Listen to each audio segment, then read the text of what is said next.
ആദം നബി അലൈഹിസ്സലാത്തു വസ്സലാം അദ്ദേഹത്തിൻ്റെ മക്കൾ കടന്നു വന്ന് പിന്നീട് ആ തൗഹീദ് മെല്ലെ ശിർക്കിലേക്ക് വഴിതെറ്റിപ്പോയി. പിന്നീട് നൂഹ് നബി അലൈഹിസ്സലാത്തു വസ്സലാമയുടെ കപ്പലിലുണ്ടായിരുന്ന വിശ്വാസികൾ അവരിൽ നിന്ന് പിൻകാലത്ത് പിന്നീടും ശിർക്കിലേക്ക് വഴിതെറ്റിപ്പോയി. ഇത് ചരിത്രത്തിൽ എവിടെയും നമുക്ക് കാണാൻ കഴിയും. ലാ ഇലാഹ ഇല്ലല്ലാഹ് പറഞ്ഞാൽ തൗഹീദിൻ്റെ വിഷയത്തിൽ അതുകൊണ്ട് മാത്രം നിർഭയത്വം ഉണ്ടാവുകയില്ല. നബി സല്ലല്ലാഹു അലൈഹി വസല്ലമയും ഇത് ഭയപ്പെട്ടു. അല്ലാഹു സുബ്ഹാനഹു വ തആല അതുകൊണ്ടാണ് നമ്മളെല്ലാം നമസ്കാരത്തിൽ നിർബന്ധമായിക്കൊണ്ടും പാരായണം ചെയ്യേണ്ട സൂറത്തായി സൂറത്തുൽ ഫാത്തിഹയെ നിശ്ചയിച്ചിട്ടുള്ളത്. ഒരു സൂറത്ത് നമസ്കാരത്തിൽ ഓതിയില്ലെങ്കിലും ഫാത്തിഹ സൂറത്ത് ഓതൽ നിർബന്ധമാണ്. എന്തുകൊണ്ടാണത്? ആ ഫാത്തിഹ സൂറത്തിൽ നമ്മൾ എടുക്കുന്നത് തൗഹീദിന്റെ പ്രതിജ്ഞയാണ്. ഇയ്യാക നഅ്ബുദു വ ഇയ്യാക നസ്തഈൻ. ആ തൗഹീദിന്റെ പ്രതിജ്ഞയ്ക്ക് ശേഷം നമ്മൾ അല്ലാഹുവിന്റെ ആവശ്യപ്പെടുന്ന ഇഹ്ദിനസ് സിറാത്തൽ മുസ്തഖീം, അല്ലാഹുവേ സിറാത്ത് മുസ്തഖീമിൽ നീ എന്നെ വഴി നടത്തണം. ഇതാരാണ് പ്രാർത്ഥിക്കുന്നത്? ലാ ഇലാഹ ഇല്ലല്ലാഹ് അംഗീകരിച്ച് നമസ്കാരത്തിന് വുളുവെടുത്ത് കഅബയിലേക്ക് തിരിഞ്ഞ് നമസ്കാരത്തിന്റെ നിയ്യത്ത് മനസ്സിൽ കരുതി തക്ബീറത്തുൽ ഇഹ്റാം കെട്ടിയ മനുഷ്യൻ പ്രാർത്ഥിക്കുകയാണ്, പടച്ചോനെ എന്നെ നീ സിറാത്ത് മുസ്തഖീമിലാക്കണം. പിന്നീട് പറയുന്നത് എന്താണ്? സിറാത്തല്ലദീന അൻഅംത അലൈഹിം. ആ സിറാത്ത് മുസ്തഖീം നിന്റെ അമ്പിയാക്കന്മാരുടെയും സ്വാലിഹീങ്ങളുടെയും സിദ്ദീഖുകളുടെയും മാർഗമാണ്. പിന്നെ നാം പറയുന്നത് എന്താണ്? ഗൈറിൽ മഗ്ദൂബി അലൈഹിം വലദ്ദാലീൻ. അത് ജൂതന്മാരുടെയും ക്രിസ്ത്യാനികളുടെയും മാർഗമല്ല.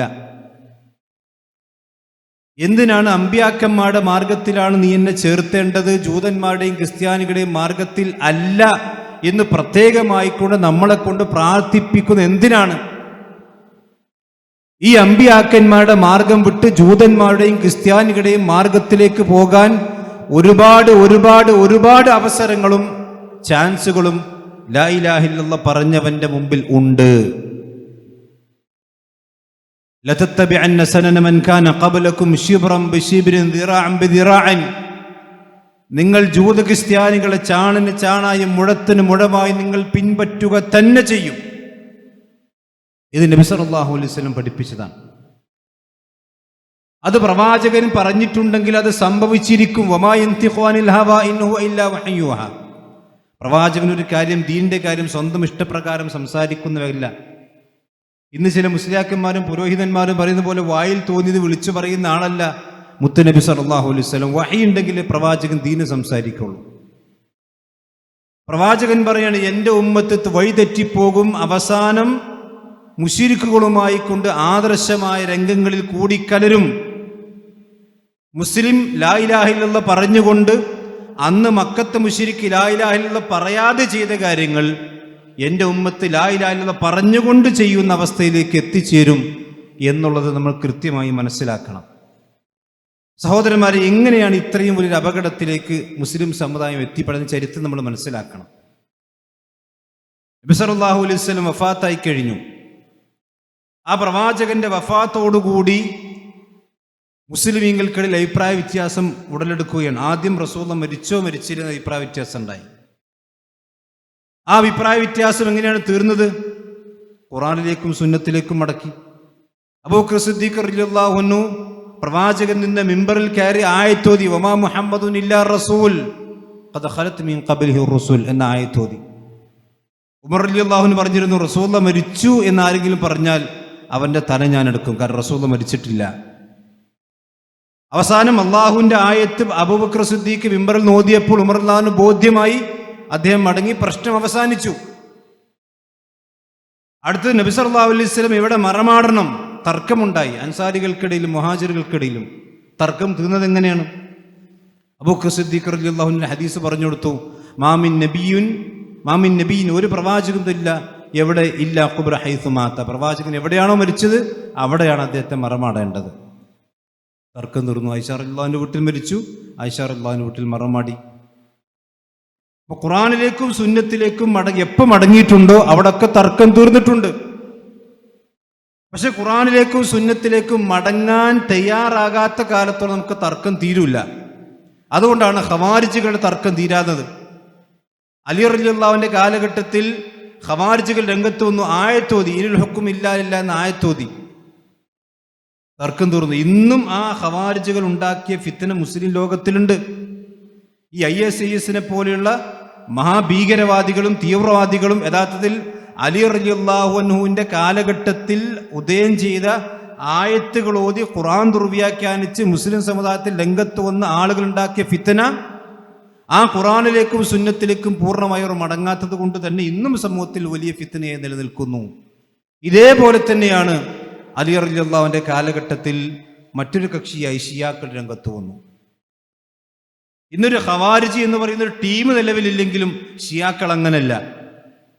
ഷിയാക്കൾ മുസ്ലിം സമുദായത്തിന്റെ ഉള്ളിലേക്ക് ആഴ്ന്നിറങ്ങുകയും മുസ്ലിം സമുദായത്തിന്റെ വിശ്വാസത്തിലും ആചാരത്തിലും അഖീദയിലും വസ്ത്രത്തിലും എല്ലാ കാര്യങ്ങളിലും അവർ സ്വാധീനം ചെലുത്തിയിട്ടുണ്ട്. ഇന്ന് മുസ്ലിം സമുദായത്തിൽ ഷിയാക്കളുടെ സ്വാധീനമില്ലാത്ത മേഖലകൾ വളരെ കുറവാണ്. കേരളത്തിലടക്കം അതിൻ്റെ സ്വാധീനമുണ്ട്. എൻ്റെ സംസാരത്തിൽ ചില ഭാഗങ്ങൾ ഞാൻ നിങ്ങളെ കേൾപ്പിക്കാം. കേരളത്തിലടക്കം അതിൻ്റെ സ്വാധീനമുണ്ട്. ഇപ്പോൾ ഈ ഇറാൻ അതുപോലെ തന്നെ ഇസ്രായേലൊക്കെ യുദ്ധം വന്ന സന്ദർഭത്തിൽ ചില സാധുക്കളായ ആളുകളൊക്കെ ഷിയാക്കൾ അവർക്ക് അഖീദയ്ക്ക് ചെറിയ കുഴപ്പങ്ങളൊക്കെ ഉണ്ടെങ്കിലും അവർ അത്ര വലിയ മോശക്കാരൊന്നുമല്ല, അവരെ നമ്മൾ അങ്ങനെ ആക്ഷേപിക്കേണ്ടതൊന്നുമില്ല, അവർ ഇസ്രായേലിനെതിരെ പോരാടി നിൽക്കുന്നവരാണ്, അല്ലെങ്കിൽ ഇസ്രായേലിനോട് ഗോബാക്കൊക്കെ പറയാൻ അമേരിക്കയോട് എതിർത്ത് നിൽക്കാൻ കഴിവുള്ള ആളുകളാണ് എന്നൊക്കെ പറഞ്ഞ് ഈ അബ്ദുല്ലാഹിബ്നു സബഈ എന്ന് പറയുന്ന ജൂതനായ മനുഷ്യൻ ഉണ്ടാക്കിയ ഇസ്ലാമിൻ്റെ ഉള്ളിലേക്ക് കയറ്റിക്കൂട്ടിയ ഈ ദുഷിച്ച പ്രസ്ഥാനത്തെ ന്യായീകരിക്കുന്ന ആളുകൾ മുസ്ലിം സമുദായത്തിൽ ഉണ്ടായിത്തീർന്നു. ഇത് യഥാർത്ഥത്തിൽ ജൂതന്റെ വിജയമാണ്. സഹോദരന്മാരെ, ഇസ്ലാമിക സമൂഹത്തിലേക്ക് സമസ്തയെ അടക്കം, താജുദ്ദീൻ സലാഹി ഇവിടെ ഒരുപാട് ക്ലിപ്പിട്ടല്ലോ, പടച്ചവനാണ് മടവൂർ എന്ന് പറഞ്ഞു. ഇത് എവിടുന്ന് വന്ന വിശ്വാസമാണ്? ഈ മടവൂര് പടച്ചവനാണ്, ഹയ്യുൽ ഖയ്യൂമാണ് എന്നൊക്കെ വിശ്വാസം യഥാർത്ഥത്തിൽ മുസ്ലിം സമുദായത്തിലേക്ക് കടത്തിക്കൂട്ടിയത് ഷിയാക്കളാണ്. ഈ ഷിയ എന്ന് പറയുമ്പോൾ നമ്മുടെ നാട്ടിൽ ഈ സാധനമല്ല, പക്ഷെ ഉണ്ടോ ചോദിച്ചാൽ ഉണ്ട്. അത് വെള്ളത്തിൽ ഉപ്പ് പോലെയാണ്. നമ്മുടെ നാട്ടിൽ പ്രത്യക്ഷത്തിൽ കാണൂല, എന്നാൽ ഉണ്ട് താനും. ഉണ്ട് എന്നല്ല, നമ്മുടെ നാട്ടിലൊക്കെ അതിൻ്റെ പ്രചാരകരുമുണ്ട്. എന്താണ് ഷിയായിസം എന്ന് പറഞ്ഞാൽ? മഹാനായ ഉസ്മാൻ ഇബ്നു അഫ്ഫാൻ റളിയല്ലാഹുവിന്റെ കാലഘട്ടത്തിൽ അബ്ദുല്ലാഹിബ്നു സബഈ എന്ന് പറയുന്ന ഒരു ജൂതൻ, അയാൾ അസ്ലിയായിക്കൊണ്ട് ജൂതനാണ്. ആ ജൂതൻ മുസ്ലിമായി വന്നു, ഇസ്ലാമിൻ്റെ വേഷം കെട്ടി വന്നു. എന്നിട്ട് ഇസ്ലാമിനുള്ളിൽ മെല്ലെ മെല്ലെ മെല്ലെ പുതിയ പുതിയ വാദങ്ങൾ കൊണ്ടുവരാൻ തുടങ്ങി. ആദ്യം അയാൾ പറഞ്ഞതെന്താ വെച്ചാൽ, അലി റളിയല്ലാഹുവിന് മരണപ്പെട്ടപ്പോൾ അദ്ദേഹം പറഞ്ഞു അലി റളിയല്ലാഹു മരിച്ചിട്ടില്ല. അലി റളിയല്ലാഹുവിനും ഖിയാമത്ത് നാളിൻ്റെ അവസാനമാകുമ്പോൾ രണ്ടാമതും ഭൂമിയിലേക്ക് വരും, അലി റളിയല്ലാഹുവിന് തിരിച്ചു വരും. അങ്ങനെ അലി റളിയല്ലാഹുവിനെ മഹത്വപ്പെടുത്തി, അലി റളിയല്ലാഹുവിൻ്റെ പേരിൽ അഹ്ലു ബൈത്തിനെ, റസൂലുള്ളാഹിന്റെ കുടുംബത്തെ മഹത്വപ്പെടുത്തുന്നതിൻ്റെ പേരിൽ ഒരുപാട് പിഴച്ച വിശ്വാസങ്ങളും ആചാരങ്ങളും ഇങ്ങനെ മെല്ലെ മെല്ലെ മെല്ലെ മെല്ലെ കൊണ്ടുവരാൻ തുടങ്ങി. ഇത് തിരിച്ചറിഞ്ഞ അവിടുത്തെ ഭരണാധികാരികൾ അദ്ദേഹത്തെ കണ്ടാൽ കൊല്ലാൻ വേണ്ടി ഓർഡർ കൊടുത്തു. പക്ഷെ അദ്ദേഹം രക്ഷപ്പെട്ടു കൂഫയിലേക്ക്. പിന്നീട് അവിടുന്ന് ഇറാഖിലേക്ക് പോയി. അങ്ങനെ ഈ കൂഫയിൽ നിന്നും ഇറാഖിൽ നിന്നുമാണ് ഈ ഷിയായിസം ലോകത്തിന്റെ വിവിധ ഭാഗങ്ങളിലേക്ക് മെല്ലെ മെല്ലെ മെല്ലെ മെല്ലെ കടന്നു വന്നത്. യഥാർത്ഥത്തിൽ ലോകത്തിന്ന് ജീവിച്ചുകൊണ്ടിരിക്കുന്ന ഇറാനിലും ഇറാഖിലും അതുപോലെ തന്നെ നജ്ഫിലും ഒക്കെ മറ്റു രാജ്യങ്ങളിലുമൊക്കെയുള്ള ഈ പിഴച്ച കക്ഷികളിൽ നിന്നാണ് നമ്മുടെ നാട്ടിലേക്ക് കൊണ്ടോട്ടി തങ്ങൾ വഴി അതുപോലെ തന്നെ മറ്റു ചില വഴികൾ വഴി ഈ സമസ്തക്കുള്ളിലേക്ക് പോലും ഷിയായിസം കടന്നു വരാനുള്ള അടിസ്ഥാനപരമായ കാരണം. 2-3 രീതികളാണ് അവർ പറയുന്നത്. ഒന്നെന്താ വെച്ചാൽ, ഇപ്പം നമുക്കറിയാം, നമ്മുടെ കയ്യിൽ 30 ജുസുകളുടെ ഖുർആനുണ്ട്. ഈ ഷിയാക്കളെ സംബന്ധിച്ചിടത്തോളം നമ്മൾ അംഗീകരിക്കുന്ന വിശുദ്ധ ഖുർആൻ അവർ പൂർണ്ണമായും അംഗീകരിക്കുന്നില്ല, പ്രത്യക്ഷത്തിൽ പറയുമെങ്കിലും. ഞാൻ നിങ്ങൾക്ക് സ്ക്രീനിൽ ഒരു പുസ്തകത്തിൻ്റെ ഒരു ചട്ട കാണിക്കാം. ഈ പുസ്തകം ഇറാനിൽ നിന്ന് പുറത്തിറങ്ങിയ പുസ്തകമാണ്. കേരളത്തിലെ ചില ആളുകളുടെ കൈകളിൽ പോലും ആ പുസ്തകമുണ്ട് എന്ന് വിശ്വസനീയമായ വിവരം നമ്മുടെ കയ്യിലുണ്ട്. എന്താണ് പുസ്തകത്തിന്റെ പേര്? ഫസ്ലുൽ ഖിതാബ് ഫി തഹരീഫി കിതാബി റബ്ബിൽ അർബാബ്. അള്ളാഹുവിന്റെ കിതാബായ വിശുദ്ധ ഖുർആനിൽ അബൂബക്കറും ഉമറും ഉസ്മാനും റളിയല്ലാഹു അൻഹുമ ഇവരൊക്കെ കൈക്രികൾ നടത്തിയിട്ടുണ്ട് എന്ന് സ്ഥാപിക്കുന്ന കിതാബാണ്. എന്ന് പറഞ്ഞാൽ അവർ പറയുന്നത് 70,000 ആയത്തുകളുള്ള ഖുർആനാണ് അള്ളാഹു സുബ്ഹാനഹു വ തആല റസൂലുള്ളാഹി സ്വല്ലല്ലാഹു അലൈഹി വസല്ലമക്ക് ഇറക്കി കൊടുത്തത്. ആ 70,000 ആയത്തുകളിൽ നിന്ന് അബൂബക്കർ സിദ്ദീഖിന് പറ്റാത്ത അദ്ദേഹം വെട്ടിമാറ്റി, ഉമർ ബിൻ ഖത്താബിന് പറ്റാത്തത് അദ്ദേഹം വെട്ടിമാറ്റി, ഉസ്മാൻ ബിൻ അഫ്ഫാൻ പറ്റാത്തത് അദ്ദേഹം വെട്ടിമാറ്റി. അങ്ങനെ വെട്ടിച്ചുരുക്കിയ മുസ്ഹഫാണ് നമ്മുടെ കയ്യിലുള്ളത്, തഹരീഫ്. പിന്നെ ഒറിജിനൽ മുസ്ഹഫോടെ അത് അലി റളിയല്ലാഹുവിന്റെ കയ്യിലുള്ള മുസ്ഹഫായിരുന്നു. അപ്പൊ ഇന്ന് ആ മുസ്ഹഫ് ഉണ്ടോ? ഇന്ന് മുസ്ഹഫ് ഇല്ല. പിന്നെ ഒറിജിനൽ മുസ്ഹഫ് എവിടെ ഉള്ളത്? ആ ഒറിജിനൽ മുസ്ഹഫ് അവിടെ വിശ്വാസപ്രകാരം 12ാമത്തെ അവിടെ ഒരു ഇമാമുണ്ട്. ആ 12ാമത്തെ ഇമാമിന്റെ കയ്യിലാണ് ഒറിജിനൽ മുസ്ഹഫ് ഉള്ളത്. ആ 12ാമത്തെ ഇമാം ഒരു ബറാഅത്ത് രാവിൽ ശഅബാൻ 15 അന്ന് ലോകത്തേക്ക് വെളിപ്പെടും. അങ്ങനത്തെ ഒരു ഇമാമും ഇല്ല, ഒരു സംഗതിയില്ല. അത് വേറെ വിഷയം. അവിടെ വിശ്വാസതാണ്. ആ 12ാമത്തെ ഇമാമിന്റെ കയ്യിൽ ഈ മുസ്ഹഫ് ഉണ്ട്. ആ മുസ്ഹഫുമായി കൊണ്ട് അയാൾ പുറത്തു വരും. അതാണ് ഒറിജിനൽ മുസ്ഹഫ്. ഈ വിശ്വാസം കേരളത്തിലുണ്ടോ? കേരളത്തിലുണ്ട്. അലി ശരീഅത്ത് എന്ന് പറയുന്ന ഒരു മനുഷ്യന്റെ പുസ്തകമുണ്ട്. എന്തു ചെയ്യണം, എവിടെ തുടങ്ങണം എന്നാണ് പുസ്തകത്തിന്റെ പേര്. മലയാളത്തിലെ പുസ്തകം പരിഭാഷപ്പെടുത്തിയത് സി ഹംസ സാഹിബാണ്. ആ സി ഹംസ പരിഭാഷപ്പെടുത്തിയ പുസ്തകത്തിൽ എന്താണ് അലി ശരീഅത്ത് എന്ന് പറയുന്ന ആള് പറയുന്നത്? നമ്മൾ ഖുർആനിലേക്ക് മടങ്ങണം എന്നിട്ട് അദ്ദേഹം ചോദിക്കുകയാണ്, ഏത് ഖുർആനിലേക്ക്? അബൂബക്കറിന്റെ ഖുർആനിലേക്കാണോ അതല്ല അലിയുടെ ഖുർആനിലേക്കാണോ? നാം മടങ്ങേണ്ടത് അബൂബക്കറിന്റെ ഖുർആനിലേക്കല്ല, നാം മടങ്ങേണ്ടത് അലിയുടെ ഖുർആനിലേക്കാണ് എന്നാണ് അയാൾ പറയുന്നത്. ഇത് മലയാളത്തിൽ പ്രസിദ്ധീകരിച്ച, മലയാളത്തിൽ ഇറങ്ങിയ പുസ്തകത്തിലുള്ളതാണ്. എന്ന് പറഞ്ഞാൽ അബൂബക്കർ റളിയല്ലാഹുവിനെ ക്രോഡീകരിച്ച് വിശുദ്ധ ഖുർആനിൽ കൈക്രികൾ സംഭവിച്ചിട്ടുണ്ട്. ഇത് വിശ്വസിക്കാത്തവൻ ഷിയ അല്ല. നിങ്ങൾ ആലോചിച്ച് നോക്കണം. ആ ഷിയാക്കളെയാണ് നമ്മൾ അംഗീകരിക്കുന്ന വിശുദ്ധ ഖുർആനിൽ അബൂബക്കറും ഉമറും ഉസ്മാനും റളിയല്ലാഹു അൻഹുമ അവരൊക്കെ കൈക്രികൾ നടത്തി എന്ന് വിശ്വസിക്കുന്നത്, അവിടെ അഖീദയുടെ ഭാഗമായി കൊണ്ടു നടക്കുന്ന ആളുകളെയാണ് നമ്മൾ ഏതെങ്കിലും ചില പ്രശ്നങ്ങളുടെ പേരിലൊക്കെ പുകഴ്ത്തി പറയുന്നത് എന്ന് നമ്മൾ ശരിക്കും മനസ്സിലാക്കുക. നമ്മൾ അംഗീകരിക്കുന്ന ഖുർആൻ അംഗീകരിക്കണില്ല ഷിയാക്കള്. ഇനി നമ്മൾ അംഗീകരിക്കുന്ന ഹദീസ് അവർ അംഗീകരിക്കുന്നുണ്ടോ? ഇല്ല.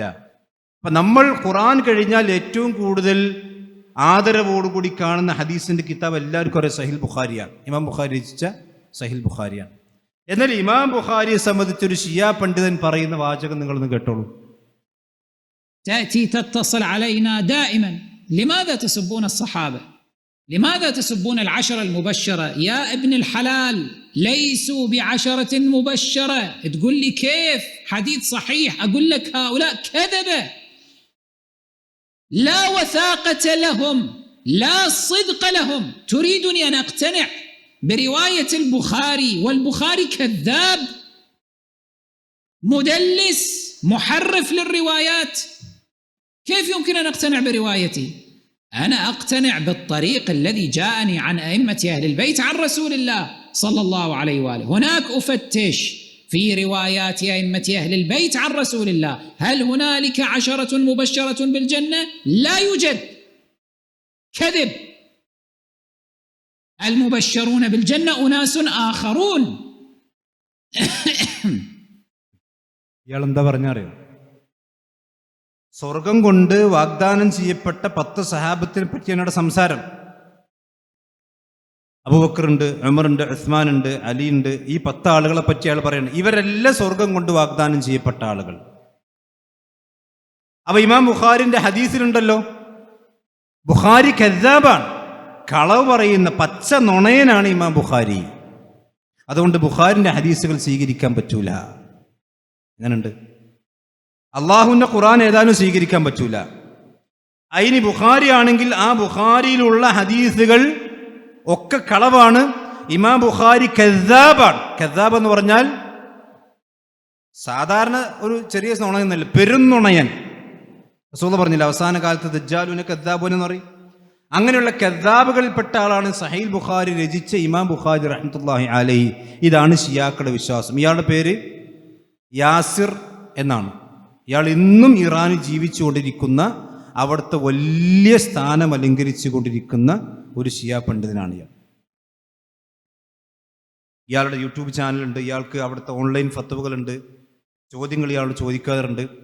അപ്പോൾ റസൂലുള്ളാഹി സ്വല്ലല്ലാഹു അലൈഹി വസല്ലം സ്വർഗം കൊണ്ട് വാഗ്ദാനമുണ്ട്, സ്വർഗമുണ്ടെന്ന് പറഞ്ഞ 10 സഹാബിമാര് അവർ സ്വർഗത്തിലല്ല. അതുകൊണ്ട് ആ ഹദീസ് ബുഖാരി ഉദ്ധരിച്ചത് ബുഖാരി കള്ളനാണ് എന്ന് പറയുന്ന ആളുകളാണ് ഷിയാക്കൾ. ഇനി തീർന്നോ? ഇനി ഖുർആൻ അംഗീകരിക്കൂല, റസൂലുള്ളാഹിന്റെ ഹദീസുകൾ അംഗീകരിക്കൂല. ഇനി പ്രവാചകന്റെ കൂടെ ജീവിച്ച, പ്രവാചകന്റെ തിരുനാവിൽ നിന്ന് ദീൻ പഠിച്ച, പ്രവാചകൻ തൃപ്തിപ്പെട്ട റളിയല്ലാഹു അൻഹും വറളു അൻഹും എന്ന് അല്ലാഹു അറിഞ്ഞ ആ പ്രവാചകന്റെ സഹാബത്തിനെ പറ്റി ഈ ആളുകളുടെ വിശ്വാസം എന്താ? പ്രവാചകന്റെ അബൂബക്കർ സിദ്ദീഖ്, ഉമർ ഇബ്നുൽ ഖത്താബ്, അതുപോലെ തന്നെ ഉസ്മാൻ ഇബ്നു അഫ്ഫാൻ, ഇവരാണല്ലോ സഹാബത്തിന്റെ ഏറ്റവും വൻമരങ്ങൾ. ആ 3 ആളുകളെ പറ്റി ഇയാൾ പറയുന്ന വാചകം നിങ്ങൾ കേട്ടുള്ളൂ. അത് ഞാൻ മലയാളം പറയാം. ഇയാൾ പറഞ്ഞെന്താ വെച്ചാൽ, അബൂബക്കർ സിദ്ദീഖിന്റെ പേര് കേൾക്കുമ്പോൾ റളിയല്ലാഹു അൻഹു, ഉമർ ഇബ്നുൽ ഖത്താബിന്റെ പേര് കേൾക്കുമ്പോൾ റളിയല്ലാഹു അൻഹു എന്നൊരാൾ പറഞ്ഞാൽ അയാൾ കാഫിറാണ്, അയാൾ സിന്ദീഖാണ്, അയാൾ മതനിഷേധിയാണ്. ഏത്? അബൂബക്കർ സിദ്ദീഖ്. അബൂബക്കർ സിദ്ദീഖിന്റെ പേര് കേട്ടാൽ, ആ പേര് കേൾക്കുമ്പോൾ റളിയല്ലാഹു അൻഹു എന്നെങ്ങാനും ഒരാൾ പറഞ്ഞു പോയാൽ ആ പറഞ്ഞ ആള് കാഫിറാണ്. അബൂബക്കർ സിദ്ദീഖിനെ പറ്റി ഇവരുടെ വിശ്വാസം എന്താ? കേട്ടോളൂ. أنا من العراق أبو محمد. تفضل أبو محمد. السؤال الأول: ما حكم من يترضى على عمر وأبي بكر وعثمان وعائشة وحفصة؟ ما حكمه عند أهل السنة؟ من يترضى من أهل السنة ومن يترضى من أهل الشيعة.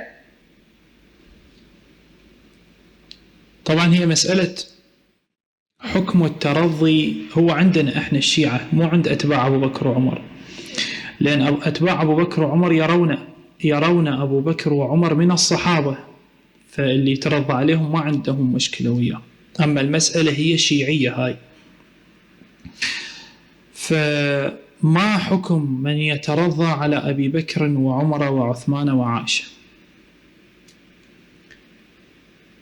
كافر، مشرك، ملحد، زنديق، مستحق للعنة، وفي نار جهنم إذا كان في غير ظرف التقية. കേട്ടല്ലോ. അയാളുടെ ചോദ്യം എന്താണ്? അബൂബക്കർ സിദ്ദീഖ്, ഉമർ ഇബ്നുൽ ഖത്താബ്, ഉസ്മാൻ ഇബ്നു അഫ്ഫാൻ, ആയിഷ റളിയല്ലാഹു അൻഹ, ഹഫ്സ റളിയല്ലാഹു അൻഹ, ഈ 5 ആളുകളെ പറ്റി അവരുടെ പേര് കേൾക്കുമ്പോൾ റളിയല്ലാഹു അൻഹു എന്ന് പറയുന്ന ആളുകളെ പറ്റി നിങ്ങളുടെ വിധി എന്താണ്? ഇയാൾ പറഞ്ഞെന്താണ്? കാഫിർ, സിന്ദീഖ്, മുശ്രിക്. നീ പറയാണ്ടോ? നിങ്ങൾ ആലോചിച്ച് നോക്കണം. അപ്പൊ ഈ സഹാബത്തിനെ പറ്റി റളിയല്ലാഹു അൻഹു എന്ന് പറഞ്ഞത് ആരാ? والسابقون الأولون من المهاجرين والأنصار والذين اتبعوهم بإحسان رضي الله عنهم ورضوا عنه. ഇത് അല്ലാഹു പറഞ്ഞതാണ്. ഈ റസൂലുള്ളാഹി സ്വല്ലല്ലാഹു അലൈഹി വസല്ലമയുടെ സഹാബത്തിനെ പറ്റി റളിയല്ലാഹു അൻഹും വറളു അൻഹും എന്ന് അല്ലാഹുവാണ് ഖുർആനിൽ പറഞ്ഞിട്ടുള്ളത്. സൂറത്ത് തൗബയിലെ 100-ാമത്തെ ആയത്തിൽ ലഖദ് റളിയല്ലാഹു അനിൽ മുഅ്മിനീന ഇദ് യുബായിഊനക തഹ്ത അശ്ശജറ. ആ ബൈഅത്തു റിദ്വാനിന്റെ സന്ദർഭത്തിൽ ആ മരത്തിന്റെ ചുവട്ടിൽ വെച്ചുകൊണ്ട് റസൂലെ നിങ്ങളുടെ കൈ പിടിച്ചുകൊണ്ട് ബൈഅത്ത് ചെയ്ത ആ മുഅ്മിനീങ്ങളെ അല്ലാഹു തൃപ്തിപ്പെട്ടിരിക്കുന്നു. ഈ ചങ്ങായി പറയാണ് പറ്റൂല.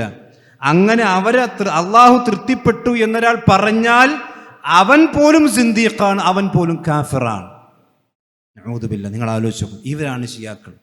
ഈ ഷിയാക്കൾക്ക് വേണ്ടിയാണ് നമ്മൾ ചില ആളുകൾ ഇവിടെ, അവരത്ര വലിയ കുഴപ്പക്കാരൊന്നുമില്ല, മാഷാ അല്ലാഹ്, ഷിയാക്കൾ നല്ല ഉഷാറാണ്. അത് ഏതെങ്കിലും ഒരു ഷിയാന്റെ നേതാവ് കൊല്ലപ്പെട്ടാൽ അയാളെ ഷഹീദാക്കാൻ വേണ്ടി മത്സരിക്കാണ് ഈ വിശ്വാസമുള്ള ആളുകൾ. മഹാനായ അബൂബക്കർ സിദ്ദീഖും ഉമർ ഇബ്നുൽ ഖത്താബും അതുപോലെ തന്നെ ഹഫ്സയും ആയിഷയും ഒക്കെ നരകത്തിന്റെ അവകാശികളാണെന്ന് വിശ്വസിക്കുന്ന ആളുകൾ അവർ മരിച്ച ഷഹീദ് എന്ന് ഒരു മുഅ്മിന് പറയാൻ പറ്റുമോ? നിങ്ങൾ ചിന്തിച്ചോളി. ഈ ആളുകളെ പറ്റി, മഹാന്മാരായ റസൂലുള്ളാഹി സ്വല്ലല്ലാഹു അലൈഹി വസല്ലമയുടെ സഹാബത്തിനെ പറ്റി ഇതവർ പറയുക മാത്രമല്ല, അവിടെ നമസ്കാരത്തിൽ പോലും സഹോദരന്മാരെ ഈ സഹാബത്തിനെതിരെ ലഅനത്ത് ചൊല്ലിക്കൊണ്ടാണ് നിസ്കരിക്കുക. അങ്ങനെ ആലോചിച്ച് നോക്കി. ഈ ഷിയാക്കളുടെ പിഴച്ച വിശ്വാസം എത്രമാത്രം രൂഢമൂലമാണ്. പ്രവാചകന്റെ സഹാബത്തിനെ കുറിച്ച് എത്ര പിഴച്ച വിശ്വാസത്തിലാണ് ഈ ആളുകൾ. നിങ്ങൾ ആലോചിച്ച്, ഇതേ ചങ്ങായി തന്നെ നിസ്കരിക്കുന്നതിന്റെ ഒരു വീഡിയോ നിങ്ങൾ കണ്ടു. رب اغفر وارحم وتجاوز عما تعلم إنك أنت الأعز الأجل الأكرم وصل على محمد وآله الطاهرين ولعن أعداءهم أجمعين وخص باللعن أبا بكر وعمر وعثمان وعائشة وحفصة وقتلة الحسين عليه السلام. എന്താ ഇയാൾ പറഞ്ഞത്? അള്ളാഹു അബൂബക്കറിനെയും ഉമറിനെയും ഉസ്മാനെയും ഹഫ്സയെയും ആയിഷയും ഒക്കെ നീ ലഅനത്ത് ചെയ്യണമേ എന്ന് നമസ്കാരത്തിൽ പ്രാർത്ഥിക്കുന്നവരാണ് ഷിയാക്കൾ. നമ്മുടെ നാട്ടിലെ സാധാരണക്കാർക്ക് ഇറാൻ എന്ന് പറഞ്ഞാൽ മാഷാ അല്ലാഹ്, ഇസ്രായേൽ, ഇതാണ് ഇറാനിൽ ഇന്നും ജീവിച്ചുകൊണ്ടിരിക്കുന്ന ഒരു വ്യക്തിയാണ് ഇയാൾ. അവിടുത്തെ ഗവൺമെന്റും അവിടുത്തെ സംവിധാനങ്ങളും സകലമാന സൗകര്യങ്ങളും ചെയ്തു കൊടുത്ത് ഈ പ്രവാചകന്റെ സഹാബത്തിനെ ചീത്ത പറയാൻ വേണ്ടി വേദി ഒരുക്കി കുടിക്കുന്നവരാണവർ. ഒരു മുഅ്മിനെ സംബന്ധിച്ചിടത്തോളം സഹോദരന്മാരെ, ആരാണ് റസൂലുള്ളാഹിന്റെ സഹാബത്ത്? അല്ലാഹു സുബ്ഹാനഹു വ തആല പറഞ്ഞല്ലോ, വസ്സാബിഖൂനൽ അവ്വലൂന മിനൽ മുഹാജിരിൻ വൻസാർ വല്ലദീന തബഉഹും ബിഇഹ്സാൻ റളിയല്ലാഹു അൻഹും വറദു അൻഹു. അല്ലാഹു അവരെ തൃപ്തിപ്പെട്ടിട്ടുണ്ട്. പ്രവാചകൻ പറഞ്ഞു, ലാ തസുബ്ബു അസ്ഹാബി, നിങ്ങൾ എൻ്റെ സഹാബത്തിനെ ചീത്ത പറയരുത്. നിങ്ങളുടെ കൂട്ടത്തിൽ ഒരാൾ ഉഹുദ് മലയോളം സ്വർണം അല്ലാഹുവിന്റെ മാർഗത്തിൽ ചെലവഴിച്ചാലും ഈ സഹാബത്ത് ഒരു മൊദ് ചെലവഴിച്ചാൽ അതിന്റെ പകുതി പോലും നിങ്ങൾക്കതിന് കൂലി കിട്ടൂല എന്നാണ്. അവിടേക്ക് എത്തൂല. ആ പ്രവാചകന്റെ സഹാബത്തിന്റെ ഇഖ്ലാസിന്റെ അടുത്ത് പോലും നിങ്ങൾക്കെത്താൻ സാധിക്കുകയില്ല. ആ പ്രവാചകന്റെ സഹാബത്താണ്. അതുകൊണ്ടാണ് ശൈഖുൽ ഇസ്ലാം ഇബ്നു തൈമിയ്യ അടക്കമുള്ള ആളുകൾ പറഞ്ഞൊരു വാചകമുണ്ട്, നിങ്ങൾ മഹാനായ മൂസാ നബി അലൈഹി സ്വലാത്തു വസ്സലാമയുടെ അനുയായികളോട് ചോദിച്ചു നോക്കൂ, മൂസാ നബിയുടെ ഉമ്മത്തിൽ ഏറ്റവും അഫ്ളലായ ആളുകൾ ആരാണ്, ഏറ്റവും ശ്രേഷ്ഠന്മാരാരാണ്? ഒരു ജൂതൻ പറയും അത് മൂസാ നബിന്റെ സഹാബത്താണ്. ഈസാ നബിയുടെ ആളുകളോട് നിങ്ങൾ ചോദിച്ചു നോക്കൂ, ഈസാ നബിയുടെ ഉമ്മത്തിൽ ഏറ്റവും അഫ്ളലാരാണ്? ക്രിസ്ത്യാനികൾ പറയും ഹവാരികളാണ്, ഈസാ നബിന്റെ സഹാബത്താണ്. എന്നാൽ ഒരു റാഫിദിയോട് നിങ്ങൾ ചോദിച്ചു നോക്കൂ, ഈ മുസ്ലിം ഉമ്മത്തിലെ റസൂലുള്ളാഹിന്റെ ഉമ്മത്തിലെ ഏറ്റവും മോശപ്പെട്ട ആളുകൾ ആരാണ് എന്ന് ചോദിച്ചാൽ റാഫിദിയുടെ ഈ ഷിയന്റെ മറുപടി എന്താണ്? റസൂലുള്ളാഹിന്റെ സഹാബത്താണെന്ന്. ജൂതന്മാരെക്കാളും ക്രിസ്ത്യാനികളെക്കാളും അധമന്മാരായ ഈ ആളുകളാണ് സഹോദരന്മാരെ ഈ പിഴച്ച വിശ്വാസങ്ങളൊക്കെ തന്നെയും മുസ്ലിം സമുദായത്തിലേക്ക് കടത്തിക്കൂട്ടിക്കൊണ്ടുവന്നിട്ടുള്ളത്. എന്താണ് ഇവർ കടത്തിക്കൂട്ടിക്കൊണ്ടുവന്ന ഒന്നാമത്തെ വിശ്വാസം? അല്ലാഹു സുബ്ഹാനഹു വ തആല അല്ലാത്ത ആളുകളെ വിളിച്ചുകൊണ്ട് പ്രാർത്ഥിക്കുന്നു. യാ ഹുസൈൻ, യാ ഹസൻ, യാ അലി എന്നൊക്കെ വിളിച്ച് പ്രാർത്ഥിക്കുന്നവരാണ്. അവരാണ് ഇസ്തിഗാസക്ക് തുടക്കം കുറിച്ചത്.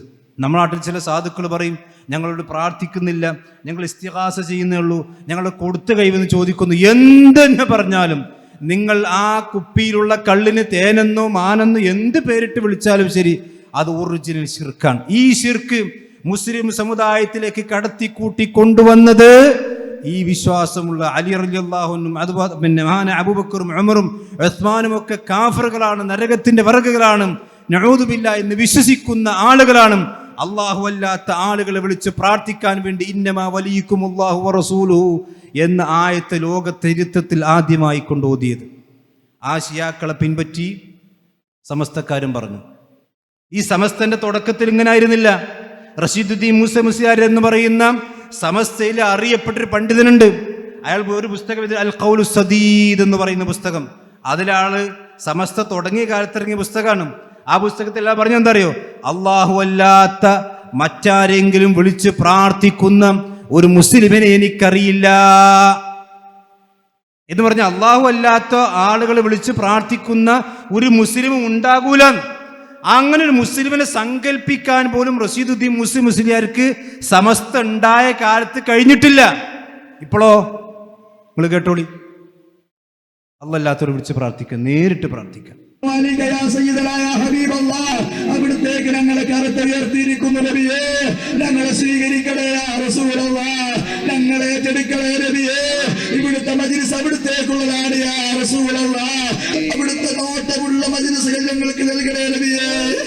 അവിടുന്ന് ഇഷ്ടപ്പെടാത്ത ഒരു മജ്‌ലിസും ഞങ്ങൾക്ക് നൽകല്ലേ നബിയേ. അവിടുന്ന് നേരിട്ട് വന്നു. നിങ്ങൾ ആലോചിച്ച് നോക്കണം, ആരെ പ്രാർത്ഥിക്കണം? ആമീൻ എന്നാണ് സാധാരണക്കാർ പറയുന്നത്. എപ്പോഴാണ് ആമീൻ പറയാ? എപ്പോഴാണ് സഹോദരന്മാരെ ആമീൻ പറയാ? അള്ളാഹുവിൻ്റെ പ്രവാചകൻ സല്ലല്ലാഹു അലൈഹി വസല്ലം മദീനയിൽ മറപാടപ്പെട്ട് കിടക്കുന്ന മുത്തുനബി സല്ലല്ലാഹു അലൈഹി വസല്ലം വിളിച്ചിട്ട് പ്രാർത്ഥിക്കുകയാണ്, നബിയെ നിങ്ങൾ ഞങ്ങളുടെ സദസ്സ് കാണുന്നില്ലേ, നിങ്ങൾ ഞങ്ങളെ തൃപ്തിപ്പെടണം, ഞങ്ങൾക്ക് പ്രതിഫലം നൽകണം, ഞങ്ങളെ സ്വീകരിക്കണം എന്ന് പടച്ചോനോട് പറയുന്ന പോലെ റസൂലുള്ളാഹിനോട് പറയാൻ. സഹോദരന്മാർ, ഇത് ശിർക്കല്ലെങ്കിൽ ലോകത്ത് ഏതാ ശിർക്കുള്ളത്? ഇത് ശിർക്കല്ലെങ്കിൽ ലോകത്ത് ശിർക്കുണ്ടോ? അപ്പോൾ ചില ആളുകൾ ഇപ്പോൾ മുസ്ലിയാക്കന്മാർ ന്യായീകരിക്കണം, പണ്ടുള്ള ന്യായീകരനാണ്. അതിന് മക്കത്തെ മുശ്രിക്ക് മൗലവി അത് ഇലാഹാണെന്ന് വിശ്വസിച്ചിട്ടുണ്ട്. ഇബ്രാഹിം നബിയും ലാത്തയും മുസ്ലിമും ഒക്കെ അള്ളാഹ്ക്ക് പുറമെ ഇലാഹുകളാണെന്ന് അവർ വിശ്വസിച്ചു. ആ വിശ്വസിച്ച് പ്രാർത്ഥിച്ചുകൊണ്ടാണ് ശിർക്കായത്. ഞങ്ങൾ വിശ്വസിക്കാതെയാണ് പ്രാർത്ഥിക്കുന്നത്, അതുകൊണ്ടത് ശിർക്കല്ല. സഹോദരന്മാർ, എവിടെ മനസ്സിലാക്കേണ്ടത്? അള്ളാഹു അല്ലാത്ത ഇലാഹു വേറെ ഉണ്ട് എന്ന് വിശ്വസിച്ചാൽ തന്നെ ശിർക്ക്. ഇനി പ്രാർത്ഥിക്കണ്ട. മാത്രമല്ല, അള്ളാഹു സുബ്ഹാനഹു വ തആലക്ക് കൊടുക്കേണ്ട ഒരു കാര്യം പ്രാർത്ഥന. ലഹു ദഅവത്തുൽ ഹഖ്, പ്രാർത്ഥനയുടെ യഥാർത്ഥ അവകാശം അള്ളാഹ്ക്കുള്ളതാണ്. ആ അള്ളാഹ്ക്കുള്ള പ്രാർത്ഥന വേറെ ആൾക്ക് നിങ്ങൾ എന്ത് പേരിട്ട് കൊടുത്താലും അതിനെ നിങ്ങൾ ഇലാഹാക്കി. എന്താ അതിന് തെളിവ്? മഹാനായ റസൂലുള്ളാഹി സ്വല്ലല്ലാഹു അലൈഹി വസല്ലം ഹുനൈൻ യുദ്ധത്തിന് പോകുമ്പോൾ ദാത്വൻവാത്ത് എന്ന് പറയുന്ന മരം, മക്കത്തെ മുശ്രിക്ക് യുദ്ധത്തിന് പോകുമ്പോൾ ബർക്കത്തെടുത്തിരുന്ന മരാണ്. ആ മരത്തിൽ വാള് തൂക്കിയിട്ടാൽ യുദ്ധം ജയിക്കുന്നാണ് മക്കത്തെ മുശ്രിക്ക് വിശ്വസിച്ചത്. ആ മരം ഇലാഹാണെന്ന് മക്കത്തെ മുശ്രിക്ക് പോലും വിശ്വസിച്ചിട്ടില്ല. ഹുനൈൻ യുദ്ധത്തിലേക്ക് നബി പോകുമ്പോൾ ഇസ്ലാമിലേക്ക് വന്ന പുതിയ ആളുകളുണ്ട്. മക്കം ഫത്തിന്റെ അന്ന് പുതിയ മുസ്ലിമീങ്ങൾ ഒരുപാടുണ്ടായിരുന്നല്ലോ. വറഅയ്തന്നാസ യദ്ഖുലൂന ഫീ ദീനില്ലാഹി അഫ്വാജ എന്നുള്ള പറഞ്ഞത്. അതിൽ പുതിയ മുസ്ലിമീങ്ങളായ ചില ആളുകൾക്ക് തോന്നി, നബി നമ്മൾ ഏതായാലും ഹുനൈൻ യുദ്ധത്തിന് പോകുകയാണല്ലോ, ആ യുദ്ധത്തിന് പോകുമ്പോൾ ആ മരത്തിൽ നമ്മളൊന്ന് വാള് തൂക്കിയിട്ട് ബർക്കത്തെടുക്കുന്ന പോലെ ഈ മരം വേണ്ട, ഇത് മുശ്രിക്കിന്റെ മരല്ലേ, നമുക്ക് വേറെ മരം നിശ്ചയിച്ച് ഒരു ബർക്കത്തിന് ഒരു മരം. അപ്പൊ നബി സല്ലല്ലാഹു അലൈഹി വസല്ലം എന്താ പറഞ്ഞത്? ഇത് നിങ്ങൾ മൂസാ നബിയോട് ഇലാഹിനെ ചോദിച്ചതുപോലെയാണ് നിങ്ങൾ എന്നോട് ചോദിച്ചത്. ഇജ്അൽ ലനാ ഇലാഹൻ കമാ ലഹും ആലിഹ എന്ന് മൂസാ നബിയോട് തന്റെ സമുദായം ചോദിച്ചതുപോലെയാണ് നിങ്ങൾ എന്നോട് ചോദിച്ചത് എന്നാണ് പ്രവാചകന്റെ മറുപടി. ആ സഹാബത്തിൽപ്പെട്ട ആരെങ്കിലും ഈ മരം പടച്ചോനെ പോലത്തെ ഇലാഹാണെന്ന് വിശ്വസിച്ചിട്ടുണ്ടോ? ഇല്ല. എന്നിട്ടും പ്രവാചകൻ പറഞ്ഞെന്താ?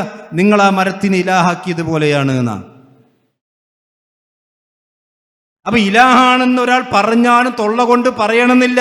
ഇലാഹിന് കൊടുക്കേണ്ട ഒരു കാര്യം ഇലാഹിന് കൊടുത്താൽ അതിന്റെ പേരാണ് ശിർക്ക്. അള്ളാഹു അല്ലാത്തവർക്ക് കൊടുത്താൽ അതിന്റെ പേരാണ് ശിർക്ക് എന്ന്. ഈ ശിർക്ക് മുസ്ലിം സമുദായത്തിലേക്ക് കൊണ്ടുവന്നത് ആരാണ്? ഞാൻ നേരത്തെ പറഞ്ഞ ഷിയാക്കളാണ്. ഇത് നമ്മൾ ആരോപിക്കല്ല. ഇത് എൻ്റെ കയ്യിലുള്ളത് മുബാറക് മാസിക എന്ന് പറയുന്ന സമസ്തന്റെ തീവ്ര മാസികയായിരുന്നു. മുജാഹിദുകളെ കശക്കി എറിയാൻ വേണ്ടി ഉണ്ടാക്കിയ കുറച്ച് തീവ്രമായി ചിന്തിക്കുന്ന സുന്നികൾ ഇറക്കിയ മാസികൻ.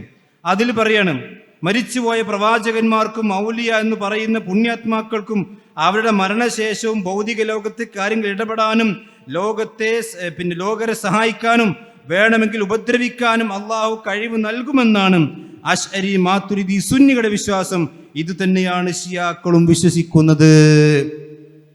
അപ്പൊ നമ്മുടെ നാട്ടിലെ സമസ്തന്റെ അതേ വിശ്വാസം ആർക്കുണ്ട്? ഷിയാക്കൾക്കുണ്ട്. അടുത്ത വാചകം എന്താ അറിയോ? കുറച്ച് കഴിഞ്ഞ് പറയണം, അടിസ്ഥാന വിശ്വാസമായ തൗഹീദിൽ സുന്നികളും ഷിയാക്കളും യോജിക്കുന്നു.